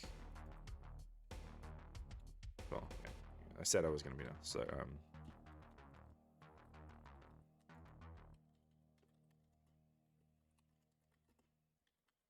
ground in that one, and then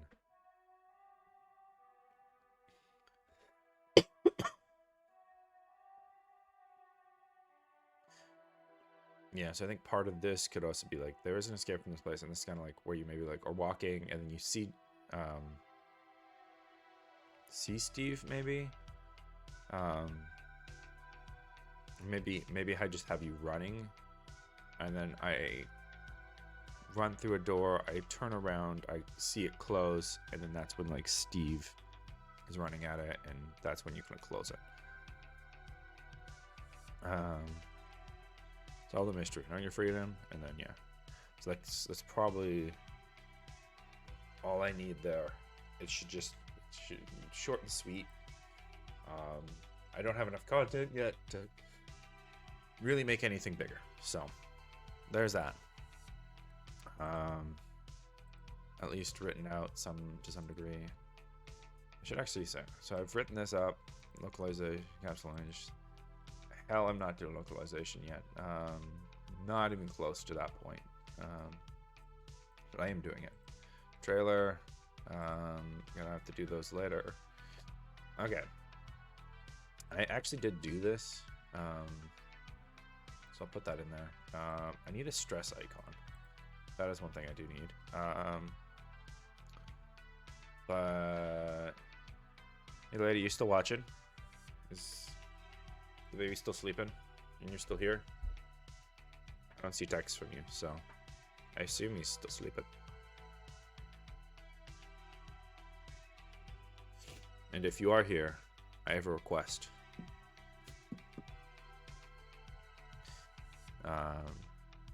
But if not, then I'll ask you later.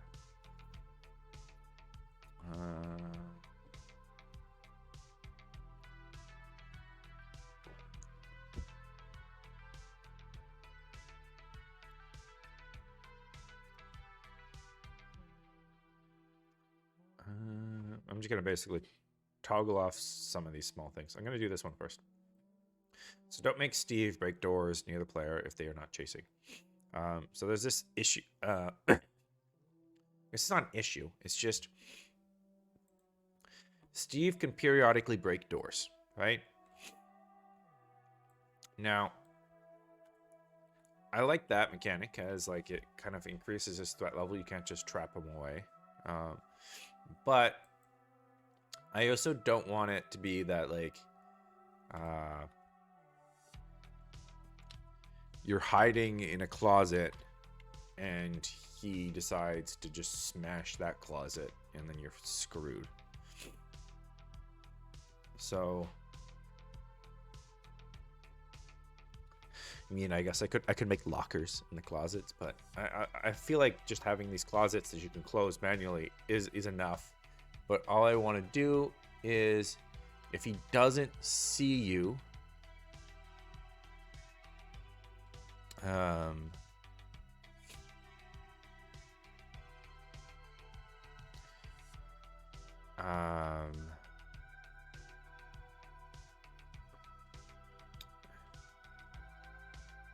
so in this, I'm just need to find the situation where smash then resume patrol, right? Connected breaker. So all I want to do is go to that connected breaker.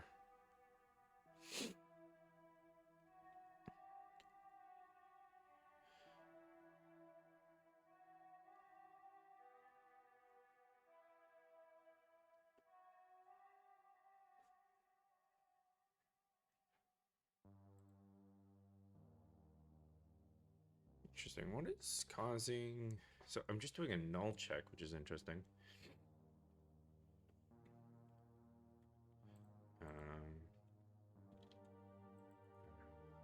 Offenses, I just want to go. Do I actually go in this and say, oh, is this on awake? But I just set it there. I don't actually like...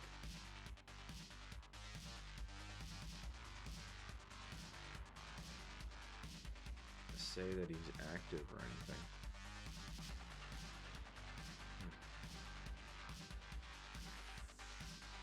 It's interesting.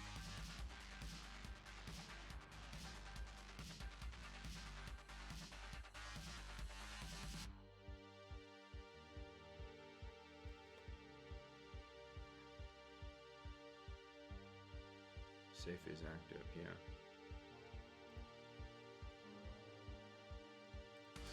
Smash, losing control. The thing is not. I think I should be going connect and break about safe is active here as well. Because if it's not active, the player hasn't opened it yet. So it should probably be not safe is active. But in addition to that,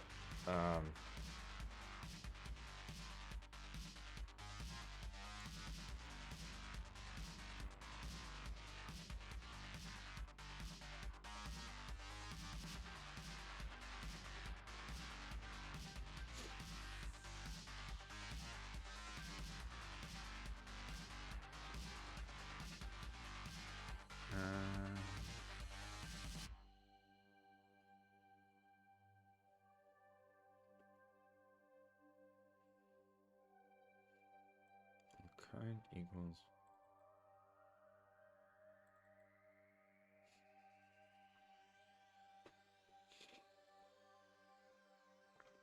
right. Okay.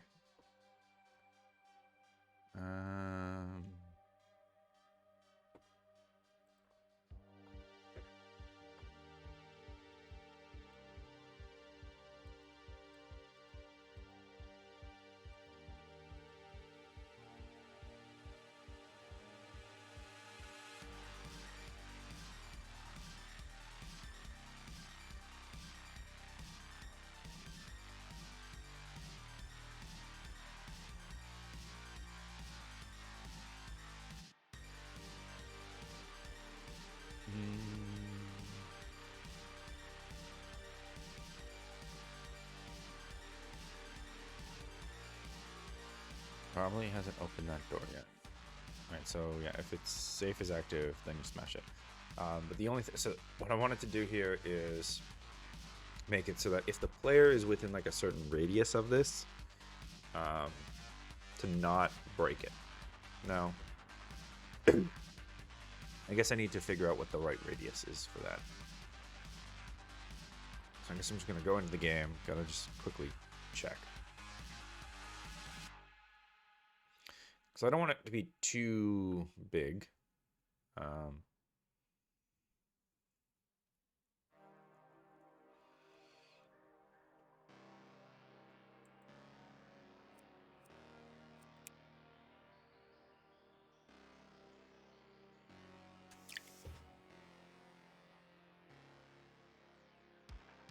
let me just. I don't know why when I load. So let me just.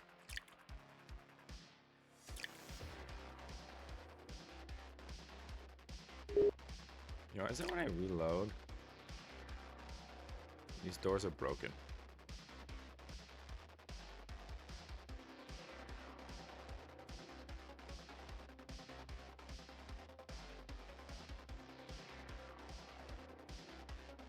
I don't know why.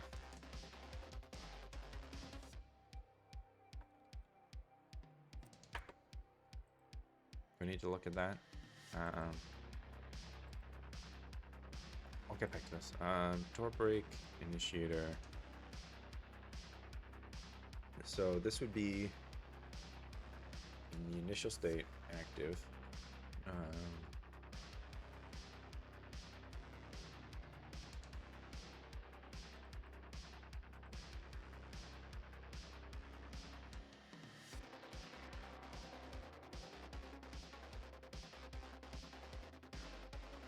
Oh, wait.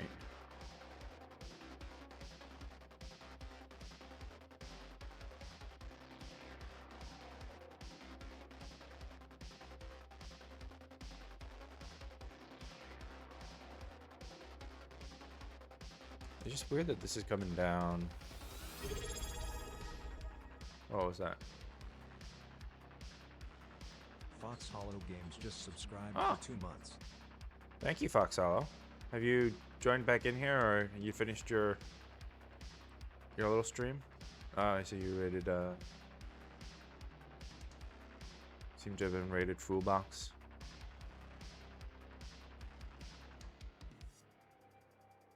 Maybe? I don't know. But you're back over here. Just to subscribe? It's weird. I should be rateable.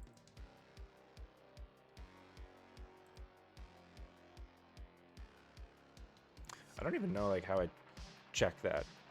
I haven't been rated for a while because I feel like very few people probably rate our stream in front of me, so I figure that's probably not it, but I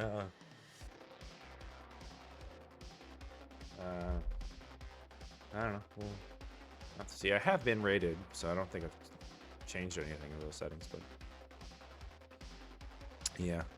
The only like big guy that kind of streams a little bit before me is Captain Coder that I know of, and that ends kind of in my side. Like he's the only one that's rated me at this time slot for that. But yeah, you missed me going through the whole direction of the game and what's kind of coming next. I did this whole paint diagram live. Not as pretty as your Figmas, but you know, it's paint, so it's the highest tier of visual product, you know. I mean, speaking of Pirate Software, like if he uses it, right? Like, why do you need Figma? Why do you need anything that's fancy? Just use paint. It's a perfectly adequate visual tool, you know.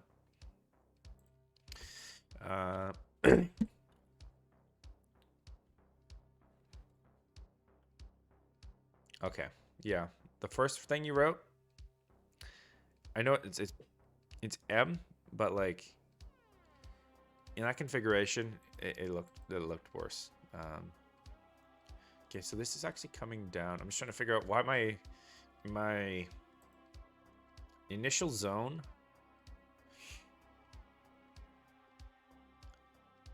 when I'm coming down here. State is stateless. Okay. Right, so it's coming down. Skip to state. Set active.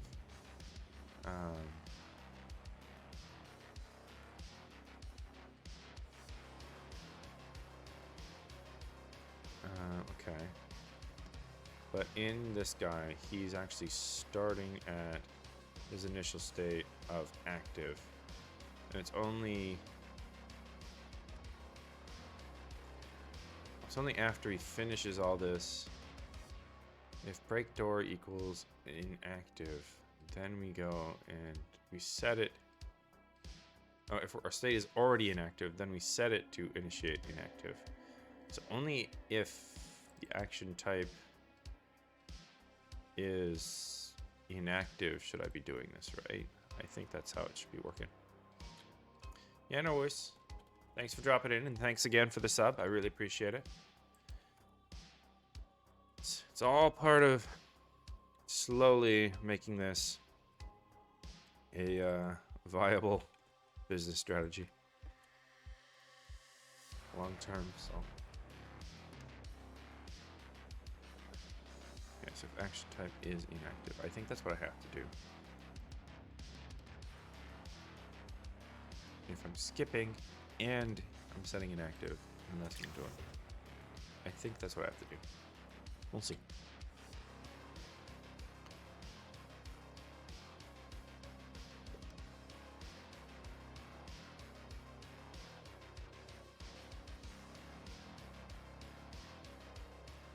All right.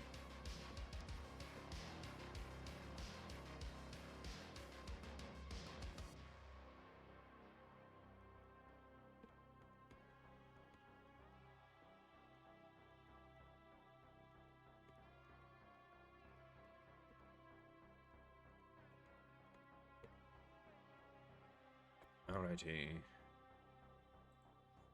Boom, boom, boom, boom, boom. Confirm A. Let's load game. See if.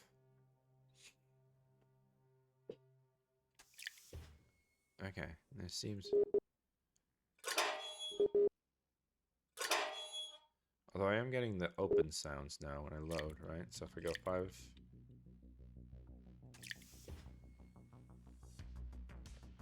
So that would be because I click on the sci-fi door here. Door. The nav point, no. Okay, so is the sound up here? Play sound. Should ignore it when skipping. But it's not ignoring it when skipping. Why?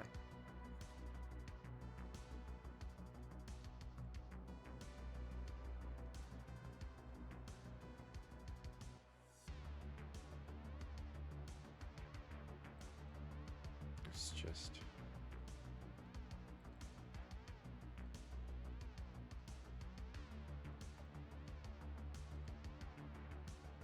figure out why it's getting called here.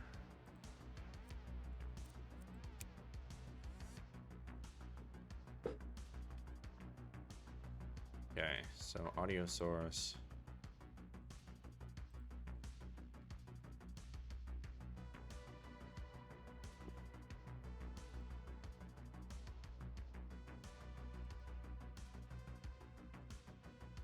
Right, okay, so execute.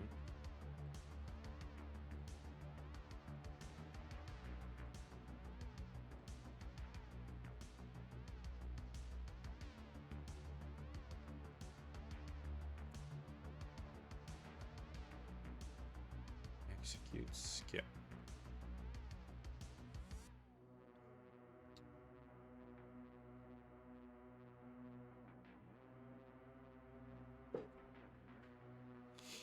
Okay, so I have the skip, but then I have a skippable interaction one.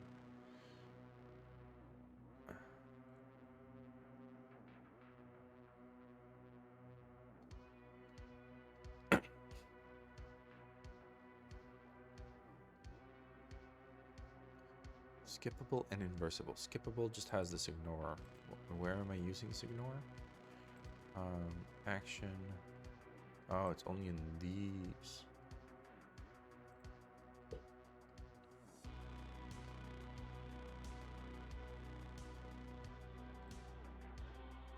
But this is calling something different.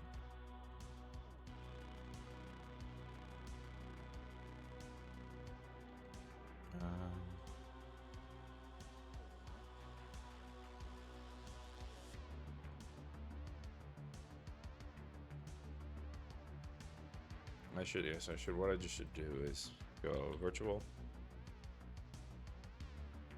And then public. And just go override. Execute skip. If ignore when skipping, just go return. That's much simpler. And should actually get it to work. All right.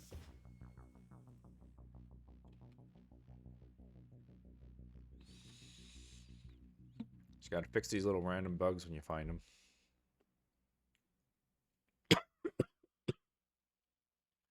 Yeah.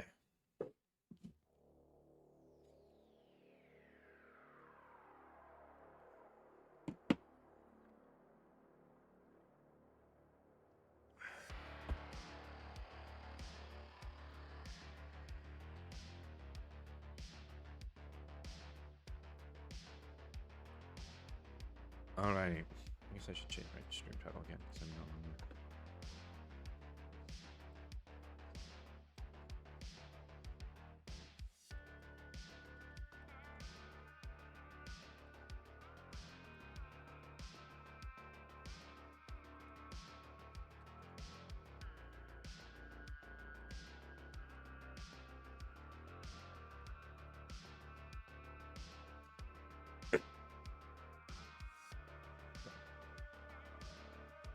Alright.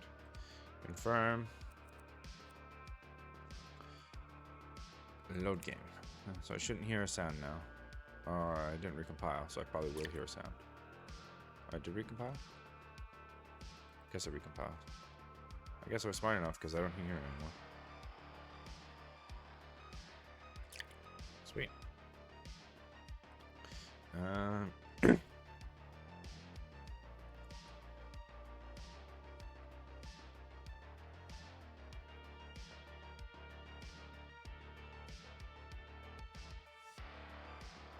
I kind of want to make as well.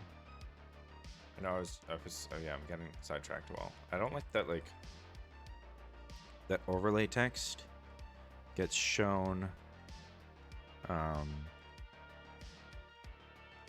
all the time, like when you're loading in. I want to just see if I can find.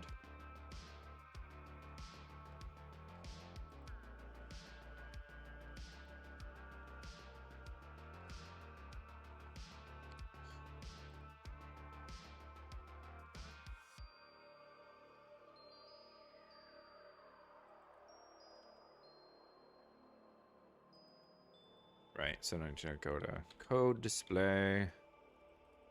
Code display. No, that is not what I wanted to go to. Code. Dode. No.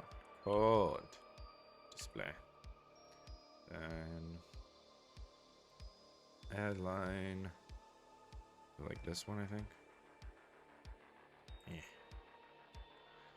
Final references.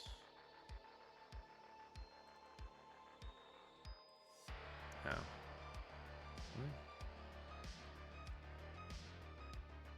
Final references. And this should be probably in Level Manager HUD. Yeah.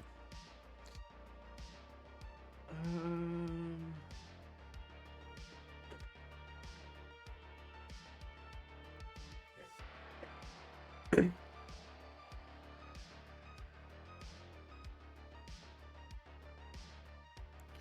kind of want to make it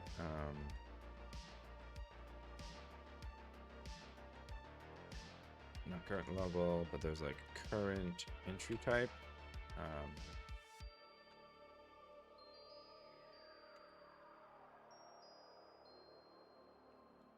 Should make a switch for this. Basically, I want it to show up when you do portals and when you do other things.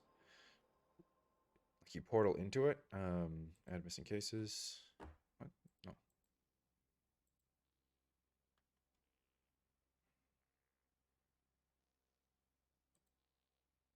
There we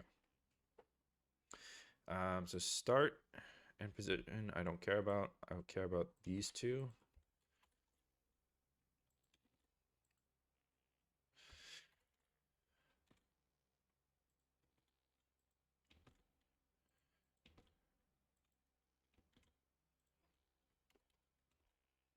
Okay. I guess I still need to have a break here, don't I? It's gonna complain.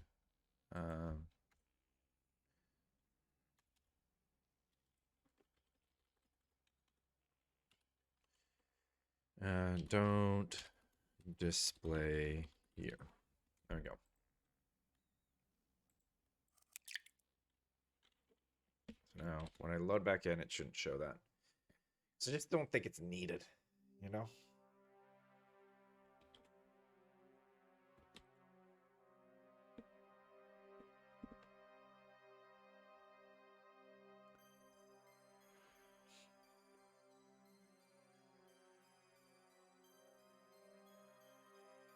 Woo.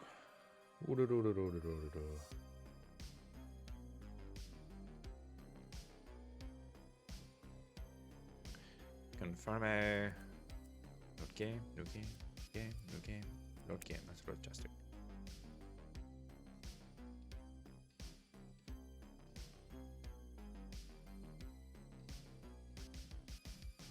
Okay. Yeah, so I didn't get the text. Sweet. Small little polishy thing. Done. I was gonna check. Is it still? Yeah, it still does that a little bit.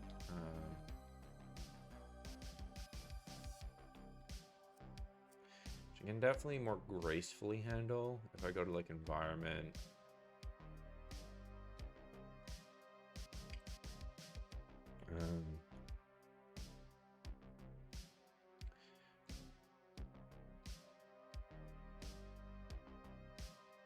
Actually, what I could do. Well, I just turn off the dust sphere in here, don't I?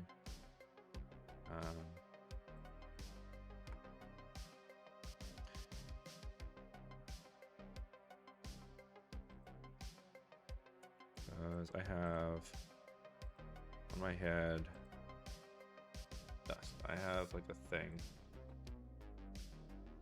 It's disable in scene.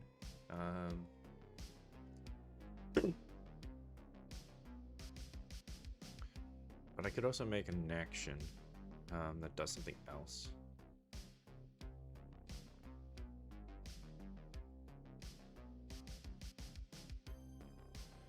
So I could make a version of this that does something more in specific scenes. That's probably a better way to do it.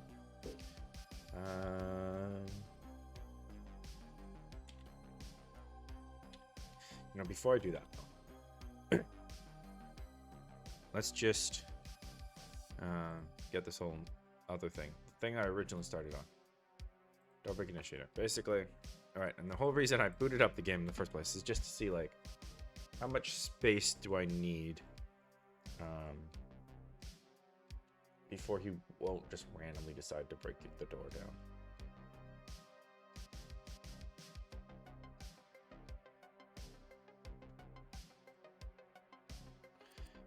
New game, new game again.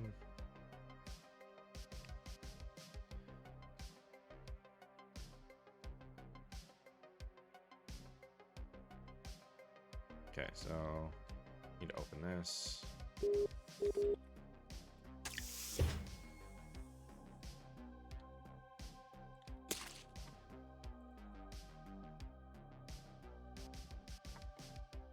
Okay, let's not have that anymore.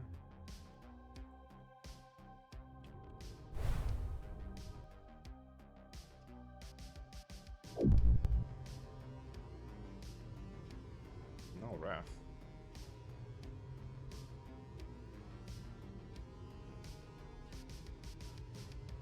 That's not good.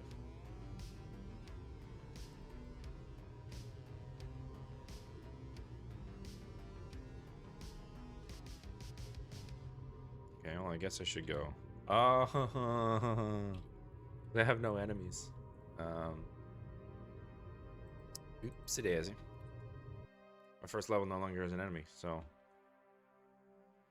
you know, definitely makes it a little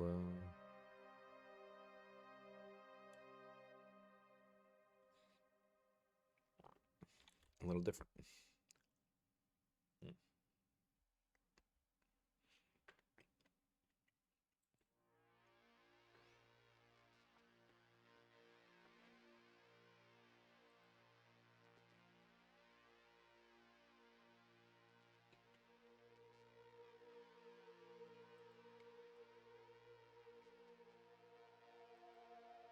Okay.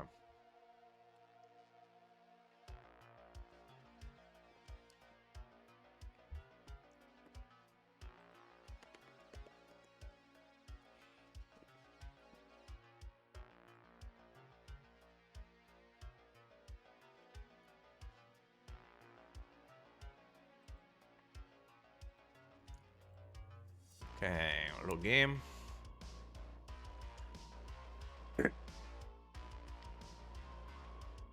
I get that. I got to do this whole thing again. Okay.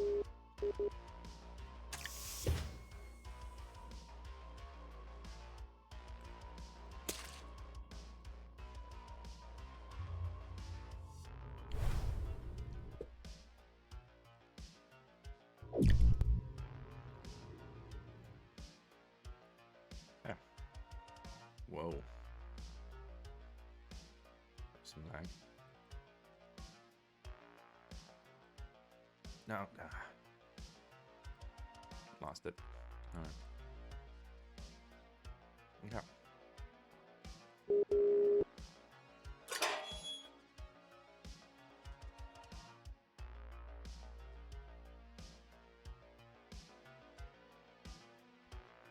It's just weird that there's these random spikes.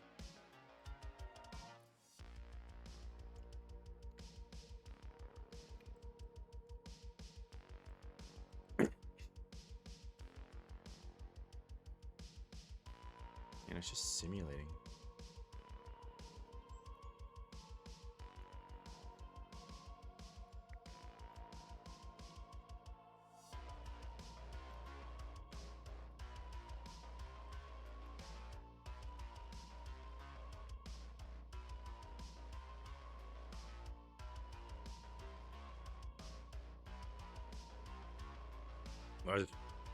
Yeah, I think it doesn't happen in game, so I don't think it really matters, but it does bother me that I can see this like random spike that happens every once in a while. Yeah, that's the point. Okay, so hiding closet, close closet, right? Now let's look at scene.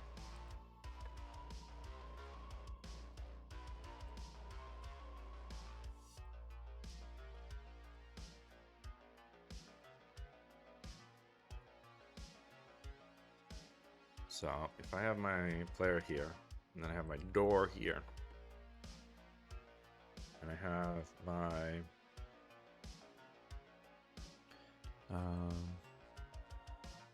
okay, little girl, starting to freak out. It's been too long. Poor little girlie. So there's the door break. And what I'm basically gonna do, I have this radius. I'm just gonna use this to size up kind of what size do I want to allow for. Basically, if the player is anywhere within this range, I'm just not going to destroy it.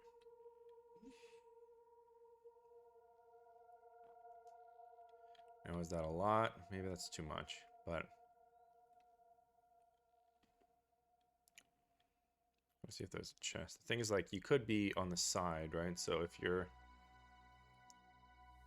thing like right there, I do kind of want this to count, because otherwise it doesn't quite. But it's probably got to be 4. But I'm not gonna actually do a collision check. I'm just doing a range check, right? So if the physical body of the player is within 4 units of this thing,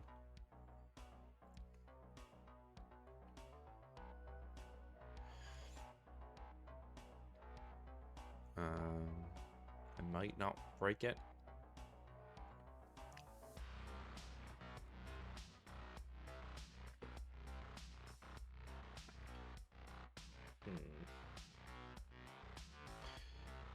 The big hit though is that ideally I wouldn't want this to apply to like corridor doors, right? But like storage closet doors, yes.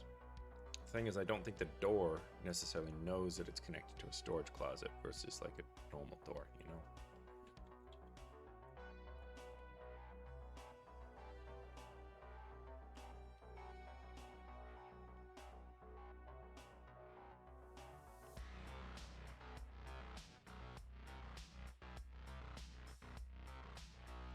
Is it exploitable if there's a corridor door that you stand next to so that he specifically doesn't destroy that one?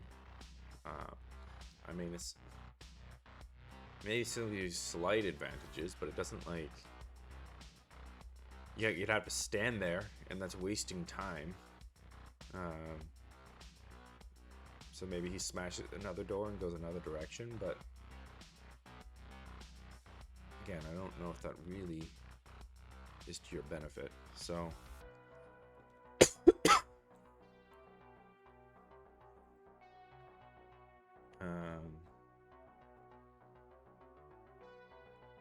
what I'm gonna do, I'm just gonna make this a const.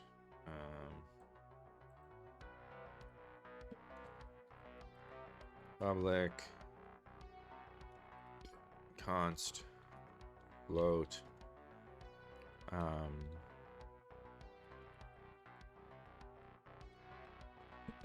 Break.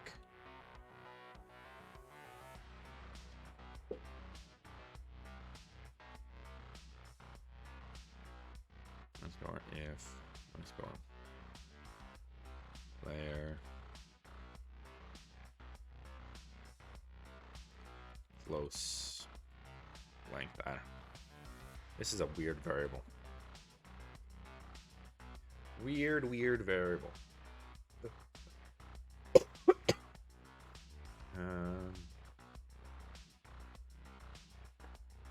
So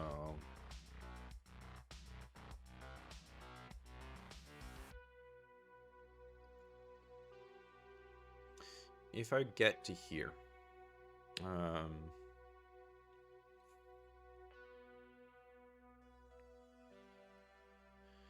I want to set the smash timer?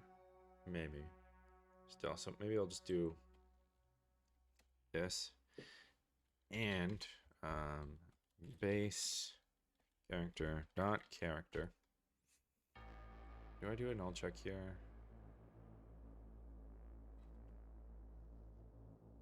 I think player being around should be fine.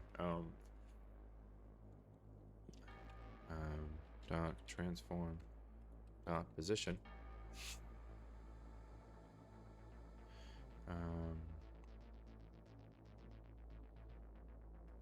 Minus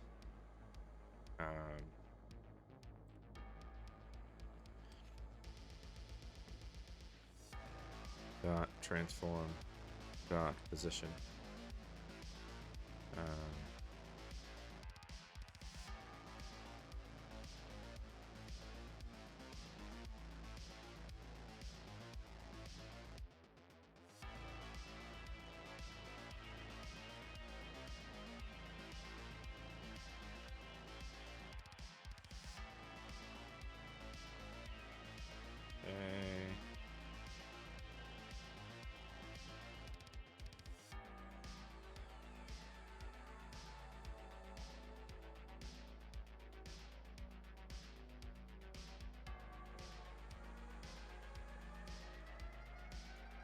And I go, oh, this is a line.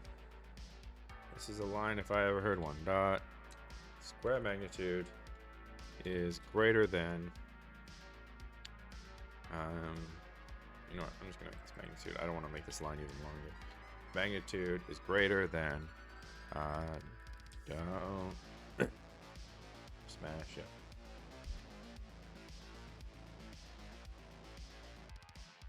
This is gonna be super hard to check, but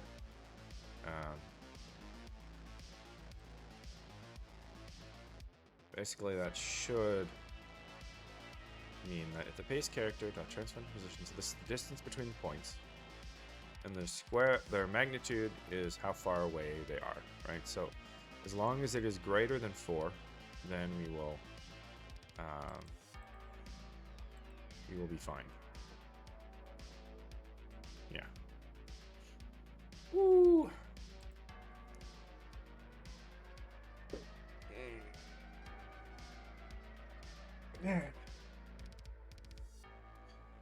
Baby wake you up at an hour before you're supposed to be awake. It's not fun. It's not cool. No bueno, si feno, today. I don't even know if that second part was words. It was just whatever kind of rhymed with what I'm doing right now. Alright. Again, I don't think I could possibly test that to any degree, so I'm just gonna say that I did it and keep going.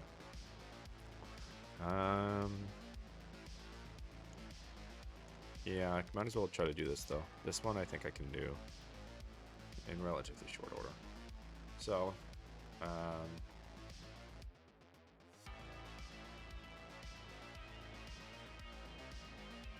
so I had one random little util function, and it's disable in scene. What I want to do, I'm gonna duplicate that, and I want to do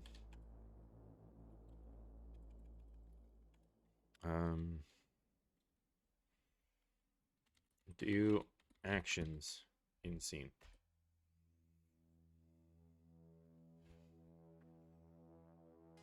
Guess I should copy the text there so that I can actually open it up and replace that. Okay, and so now instead of the bool is actually even fine. So basically all I want to do is write public list event delegates. I can't remember what is this, like it's unity engine dot events dot event. What are they called? Is it events? Unity event, I think.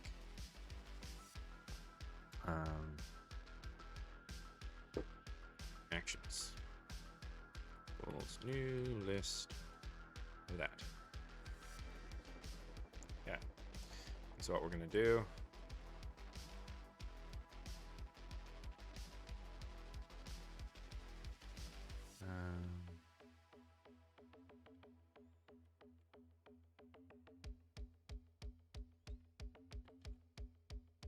I just want to check. So if I go to I dot,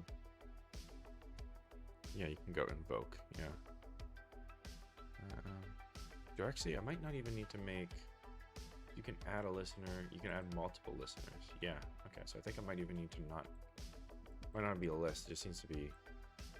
I'll still call it actions, but.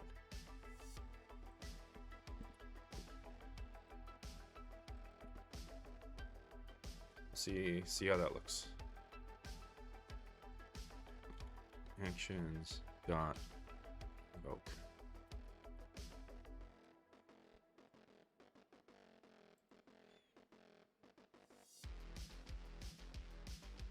So we call that.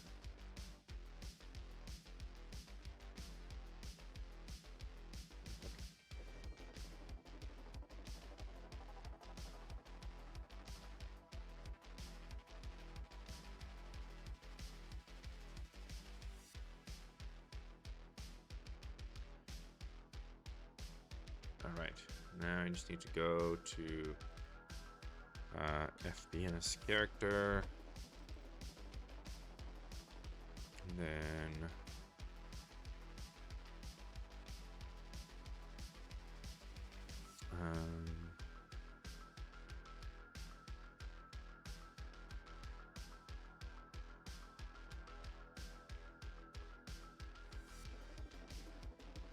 so this was game scene. If it's not in the game scene, then it's gonna do something different. I might do specifically in base scene. I do something for this one though. So let's go do actions in scene. And this was gonna be player base. If we're in player base, I am going to. Oh, hey, Thumbert Games. Thanks for dropping in. It's going all right. Earlier this stream, I kind of went over some of the future stuff that I'm going to be doing in my game. And then I'm starting some planning on my trailer, because I'm going to need that trailer for my Steam page, which I have the makings of a Steam page. This is a preview version. You can't actually find this yet, but like I'm adding images to the Steam page. I think I need to replace this one. This one looks really bad, I think, in contrast to everything else. I might replace, just like visually change that up a little bit, but these are all my images of my game, and then I'm gonna add a little trailer, and then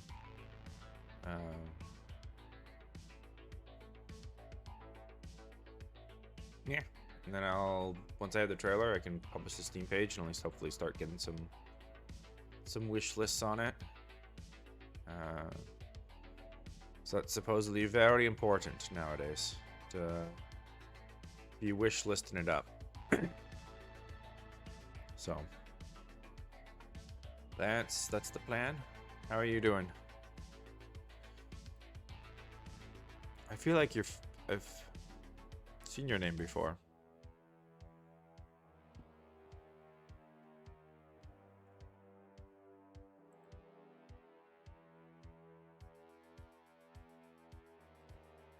But I can't remember.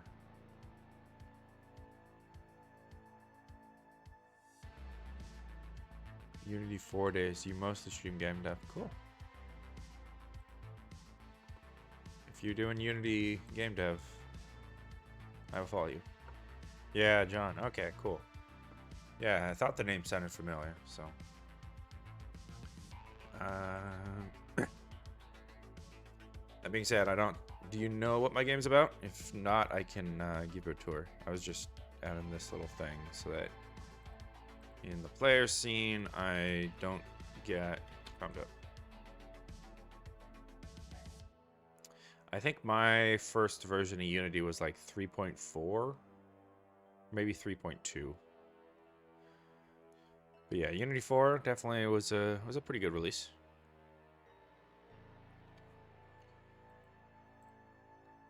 I just remember, like, I have vivid memories that like Unity actually once had this was 2013 maybe. I think it was 2013. They actually held their like conference, their like Unity conference thing in Vancouver, and the school I was going to at the time managed to get some tickets and was giving some away to free to students, and I managed to like luck in and get them. And so I actually like attended the Unity conference despite having only like started Unity like a month ago. So that was really cool to see all the stuff that they were torn away with around back then. It's pretty fun experience. I remember at the time, again, because I had only just started Unity like a month ago, and I hadn't really even been a coder before then. They, in one conference, explained coroutines, and I had to take a nap after that because that was too much for my brain to handle at the time.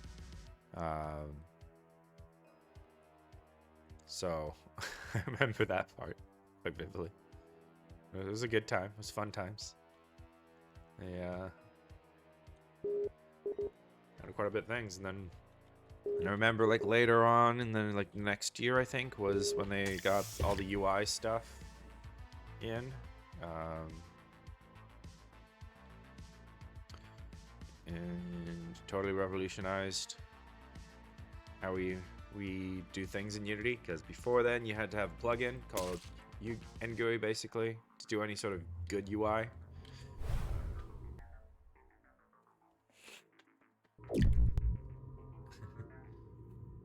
Yeah, the good old, I can't remember what they called it, the old GUI. I think it's maybe just the GUI system that they called it. But like this things you still have to use to make like editor script, yeah. Hand-coded UI, ew. That is like so bad. I can't imagine people actually making Unity games like with that system. At least NGUI was usable. But it's just funny because I still use NGUI in my day job because it was a project that started before UGUI existed. But so that sounds like yay, yeah, nice. Okay. Yeah, I think I do still like the fadedness here.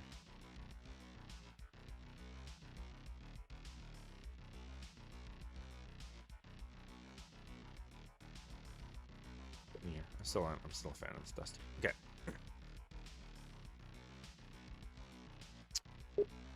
What game are you making, Thumbert? Or are you are you making an actual like focusing on one game, or you just make like random stuff?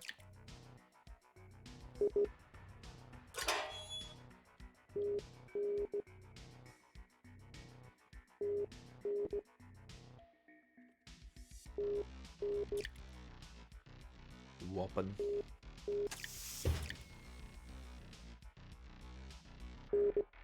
Do-do-do.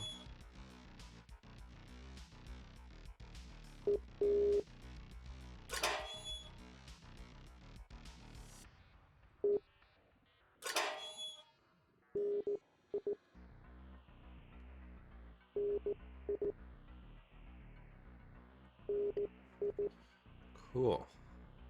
It's a first-person looter shooter. Okay, I took a moment to realize the FP was first person.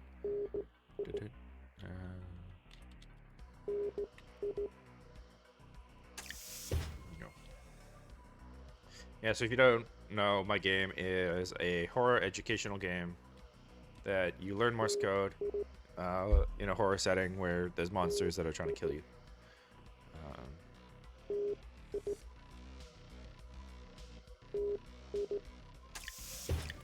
Basically, I have to use all the Morse code to open up the doors, so that all these little letters have to do the corresponding Morse code to open the door, and then I have to listen and decode the Morse code to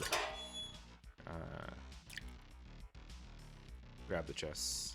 So, this is a nice little hallway. Ooh. Loot cave thing. Ooh, yay.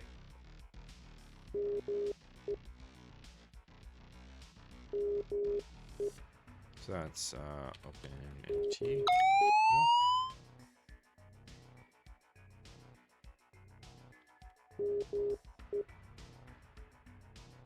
No. Oh, okay, so it's ME. There we go. Oh, nice. Yeah, was it the devlog or the another video?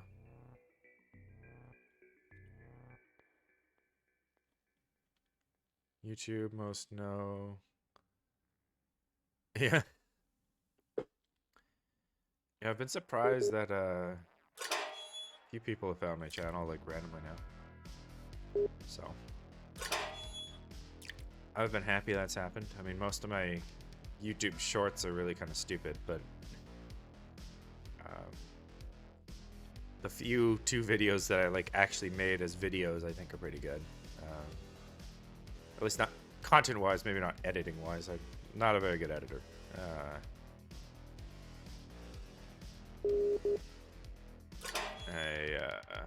I struggle, I feel like, but it's just a practice thing, I think. Oh, there's the exit portal.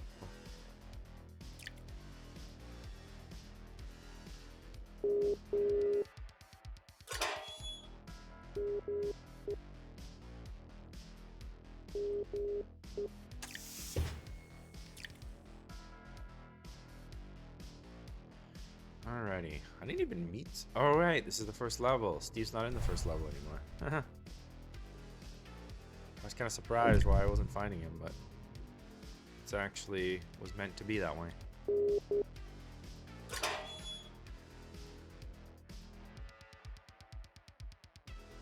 Oh, well, thank you. And that door's open, so that means Steve is somewhere in the vicinity. Yep, there we go. Hey, Steve. How's it going over there? You doing well? Life treating you okay? Alright, good chat. Good chat, Steve.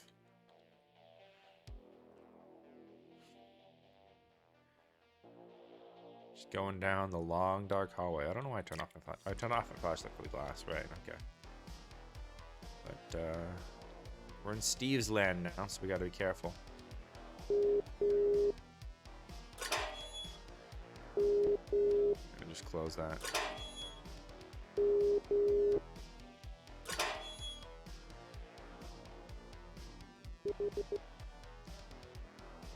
Was that H? Or was it Thor's S? I think it's H. Yeah, it's H. H is basically like da da da da. You just like spam the thing, and it's just, that's what H is. Da da da.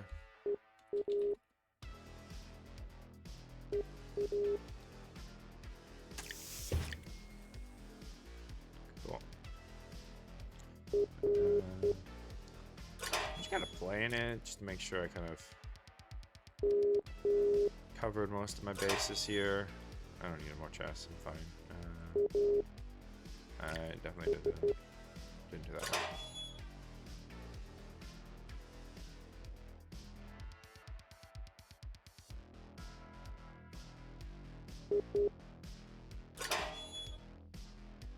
I found the next level. Cool.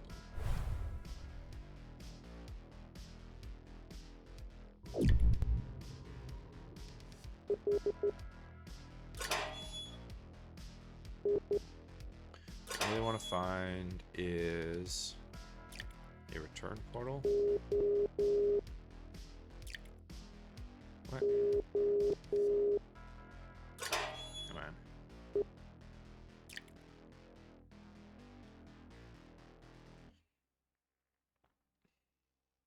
What's G? G is dash dash dot. Okay. D is, can I remember this? Dash dot dot. Aha! Oh. Not exactly where I wanted to go. Oh.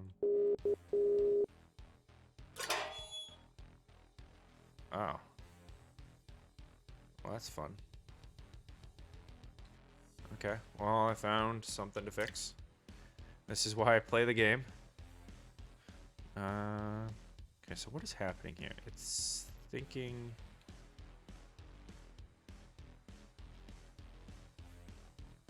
This is a four-way. It's a four-way room. Oh, is it because of this room must have spawned this little four-way, and it's trying to get things in here, but it probably can't fit anything in here. Huh. Interesting.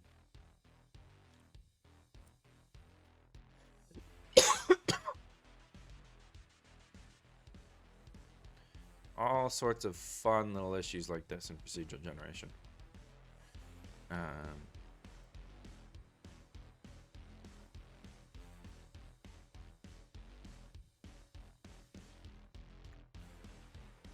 I know this isn't actually, wow, it actually tried to make a cross. But wait, where is it? What in the world? Okay. Why did it think that was possible?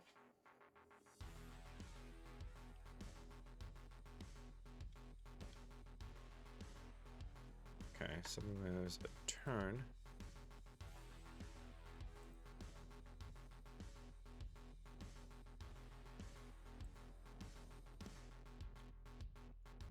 Strange, because these two seem to connect just fine. So I assume this is probably the original path that it drew. And then it tried to connect out this, which if I select this turn and hide this one, for example, and then I hide this straight,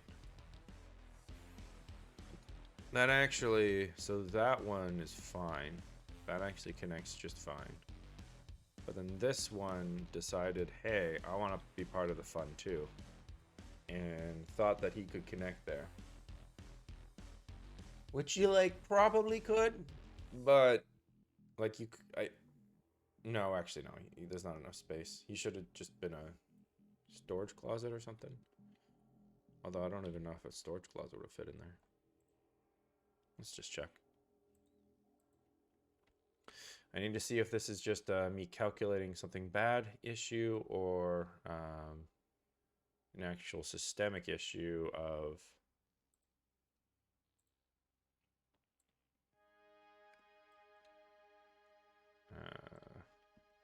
bigger proportions. Let's just set the scaling to 1.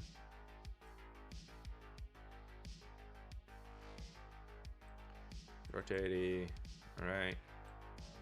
Oh yeah, so even a storage closet wouldn't have been great there. Huh. Okay.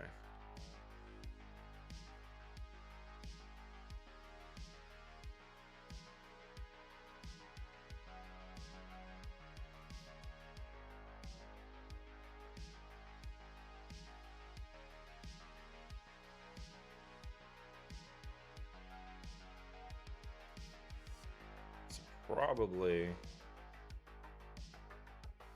the fault was that this one got connected at all. Like this guy could have actually got connected and you would just like loop around here.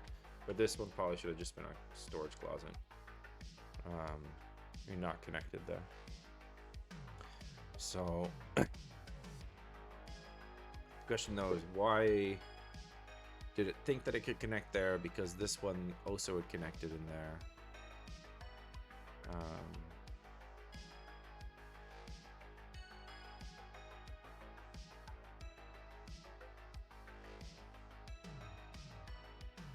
Yeah, why did this one think it could connect at all? That's another question, because this one already existed. I should be stopping...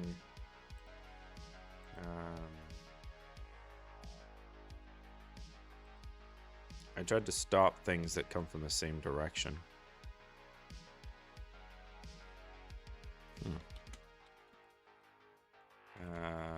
Map generator. The generator of mappos. So, when I am connecting these all together,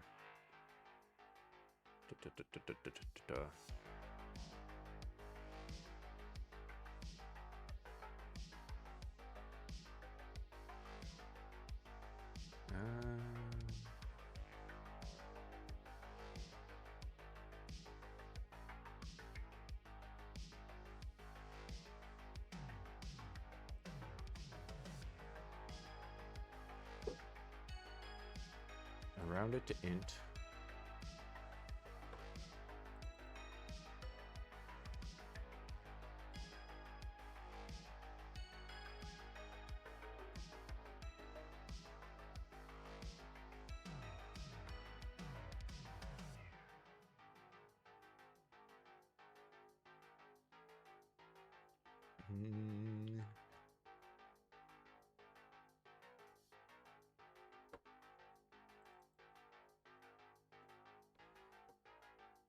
Because it should remove anything that's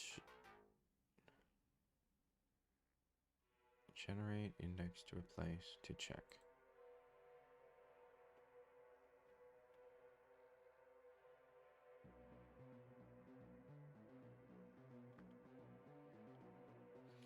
And then door locations, I remove at I and I add the tuple.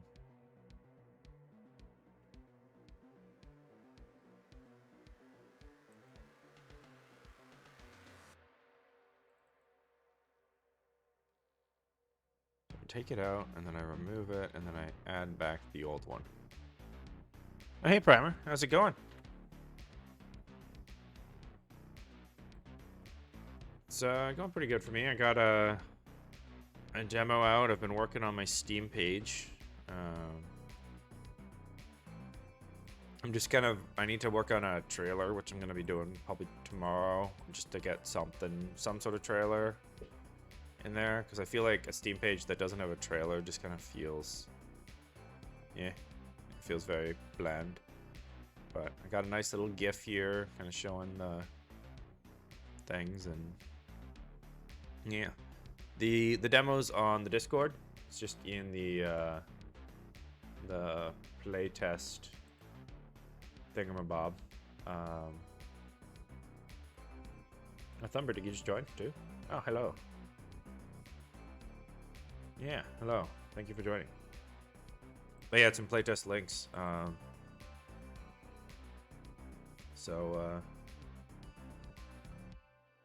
Yeah, try it out. Let me know what you think.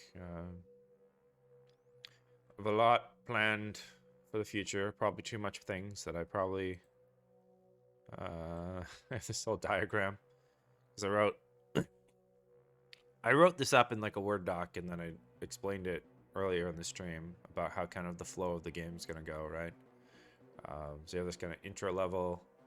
You have maybe a boss battle if I can hack it to make it look nice and not icky, and it doesn't take too much time. But you'll have like this mini boss battle with this one director, and then the game opens up a bit, and you have 3 zones that you can kind of explore, each with them having these kind of directors that you have to initially defeat, but then also use in this kind of clue system that I'm using. And the idea is that if you guys have ever played Clue the board game, after you defeat the directors, you'll get like their like little like crystal like backup thing. And you have to take that to what I call a flashpoint room. And you have to combine that with a forbidden technology in the flashpoint room and the director to like form a hypothesis about like what caused the destruction of the planet, or like what was the initial cause of the destruction of the planet. And when you do that, you'll get back, if you're incorrect, you'll get back a notification saying, hey, there's 0 out of 3 or 1 out of 3 or 2 out of 3 is correct.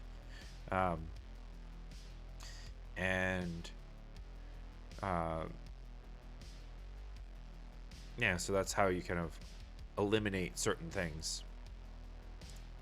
And then eventually you'll find 3 out of 3, and then there's going to be like a final little like boss fight or something, and then you escape to a shuttle and you win the game.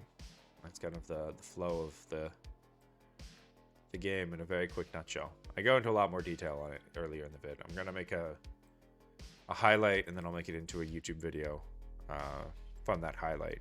But so if you want the full details, that's going to be where that is. But right now I'm just trying to figure out why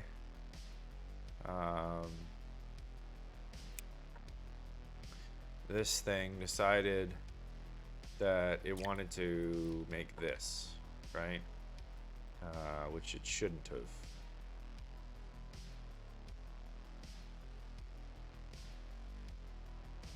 I don't understand this hallway. This hallway literally just doesn't make any sense.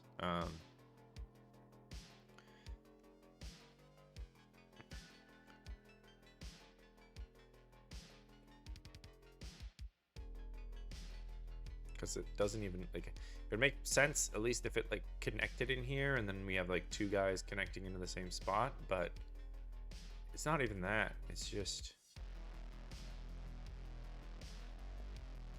a mess. That's what it is. It's just a freaking mess.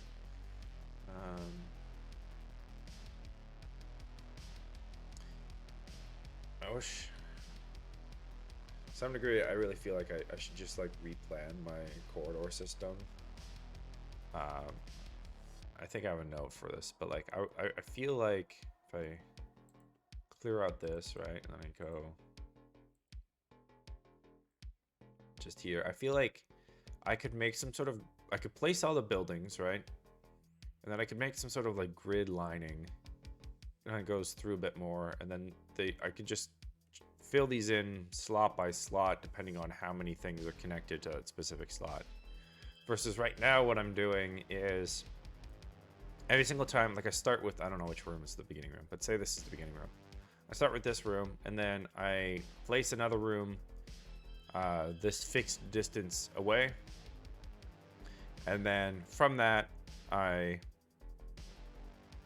will then keep placing rooms adjacent to this room until I can't, and then I will start with these, like the next room, and then I'll place rooms around that until I can't, and then I do that, and then I do a process where I go and try to figure out all the connections that the rooms can have, and then that's where these kind of big longer ones come through on the edges and stuff like that.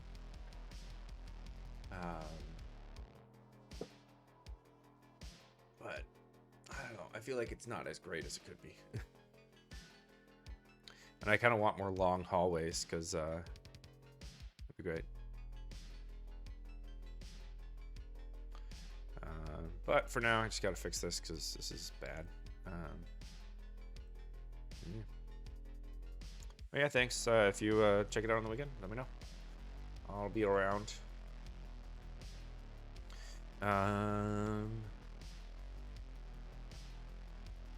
so again, why does this get joined? So it should be fairly easy. I can probably do a breakpoint here with a condition of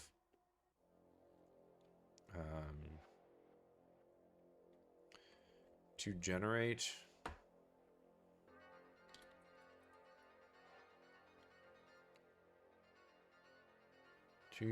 generate dot count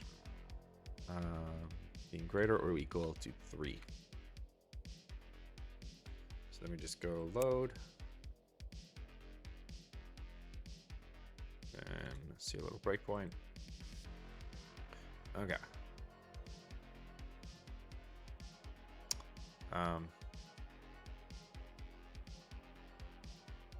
One second, and a breakpoint. To generate dot count greater than equal to 3. Right. Let's try it again. There we go. All right. So now we got 3 breakpoints.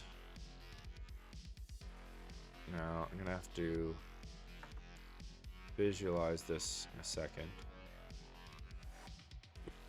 But you can do the things again. So the first is from the 4x4 room, and then the second is for room B, which is the big. That's this room up here is room B. All right, see ya, Justin. Thanks for dropping in. So it goes from a room 4. Room 4x4. That actually is the first. That's the room that's way up out of the screen here. And then it connects to room B, which is the left room. And then connects to room B again at this point. So actually, it first connects these 3, I think. And then this one's the last one, it must be. If I'm checking. To check is room 3x3. Maybe it's not.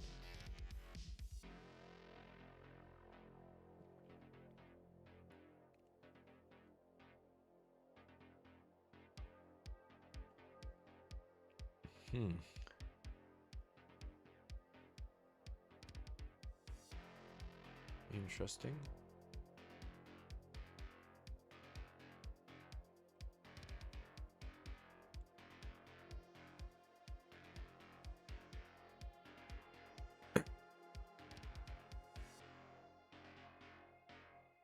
Let's.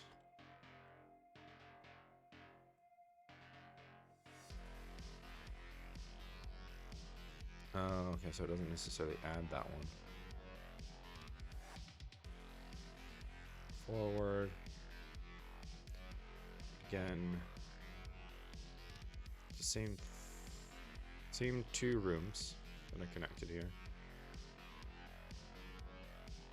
Huh. Oh, I guess no, it's doing this loop a few times. Right, it's doing this loop a few times, but to check is 3x3.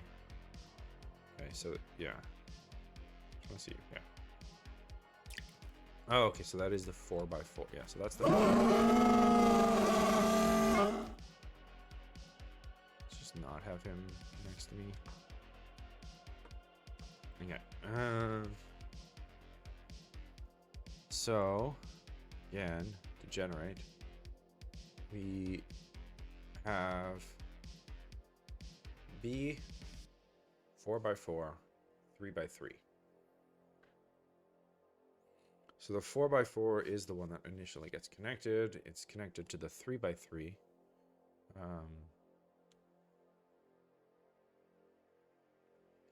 Like there's actually a way that this could work. It's just it needs another junction if I'm actually generating it.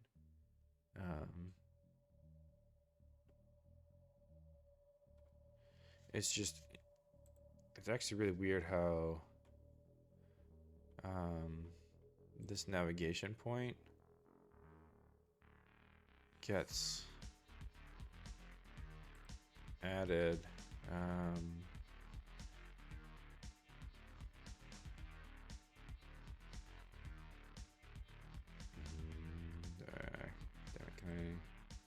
No, I can't see.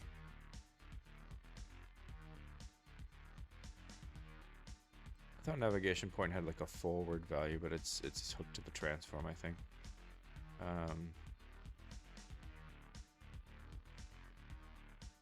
But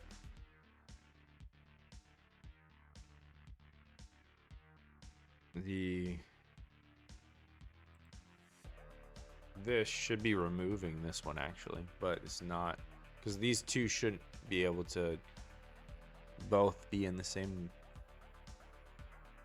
hallway, but there somehow now are. Like int dot equaling 0, it should just only have one. I should see if this actually gets called. Just disable that one for now. Okay, let's just reload.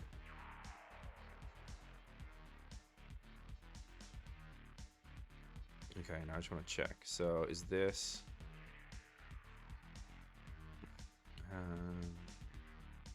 room B? Yep.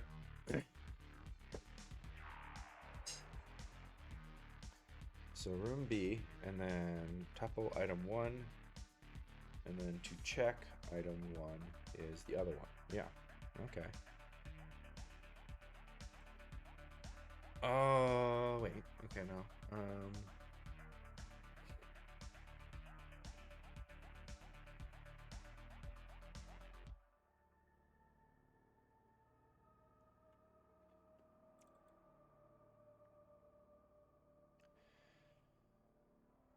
Same distance.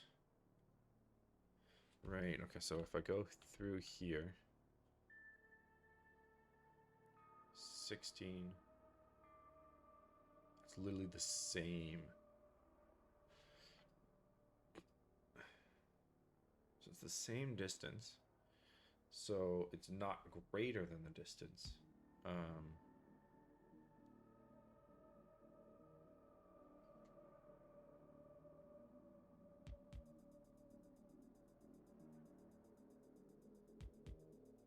Because it's not greater, it fails this if check and keeps going.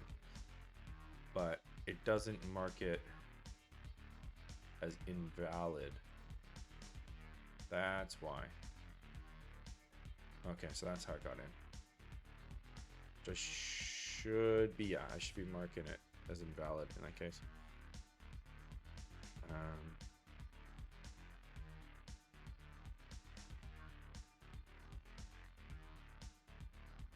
Yeah, because it'll just go through here and just add it. Interesting. Okay. Yeah. So again, at some point I might actually want those type of corridors. Like I think those would look cool if I can make it work functionally. But for now, I just need to mark is valid equals false, and then.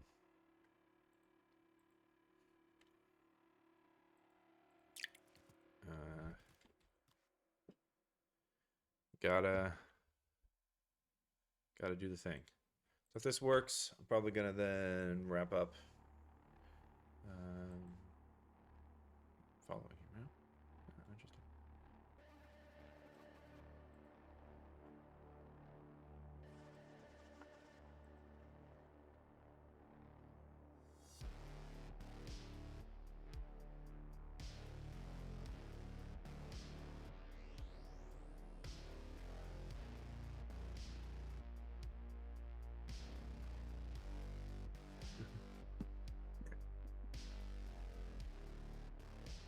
Interesting. Okay. Let's go play.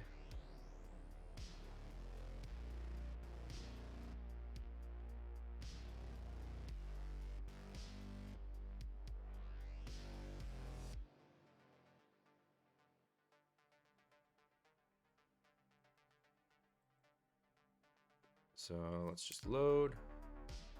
And hopefully... No? Well...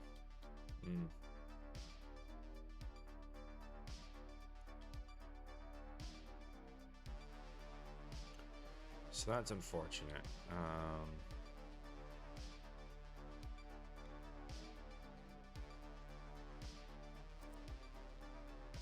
And so this is just because of how I spaced things. Basically because... Oh no, it's not even that. Because these are all purely based on just being in proximity. They weren't this spacing part.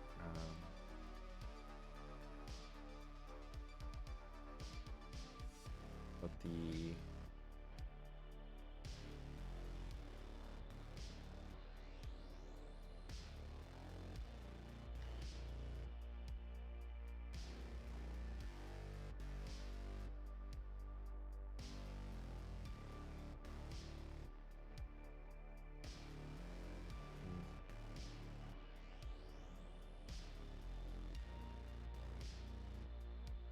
I could totally foresee a version where I just collect a bunch of these, I draw like straight lines out, and then I find where the lines intersect, and then that's where I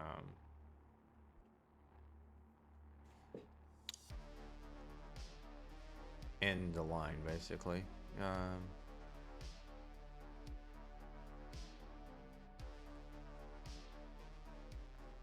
But that would be like that.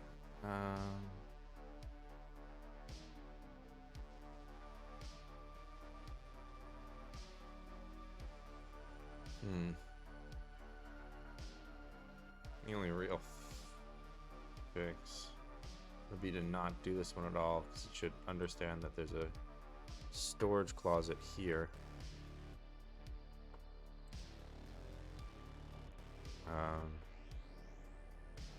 If I draw the gizmos, it should have kind of detected that it shouldn't be able to be placed there, but I guess it didn't.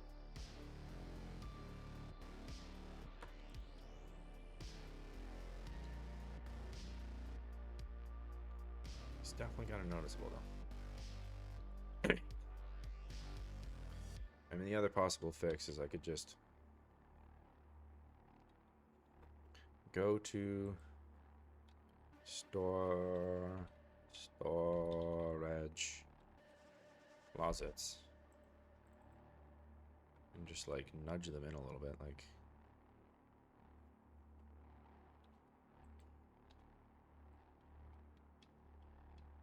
make them kind of just more squishy, you know? Like if I scaled these guys down a little bit so that they're just at like 25 units, just a little bit more in.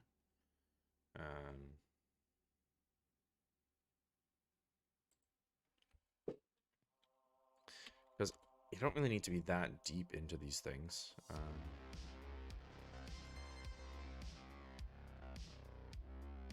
Or even, I don't even need to do that. Just like delete these things. For example, if I just hid this, and then I guess I still gotta lower these ones down. Do some modifications there, but like if I did that, it would squish up enough that you'd be able to do that. You might not be able to hide in them anymore, which is kind of a problem, but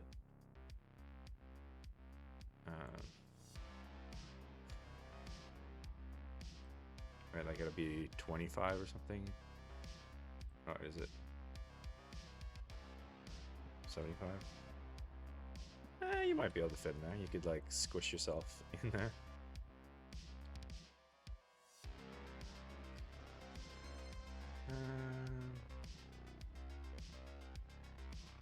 Yeah, I might just try to do that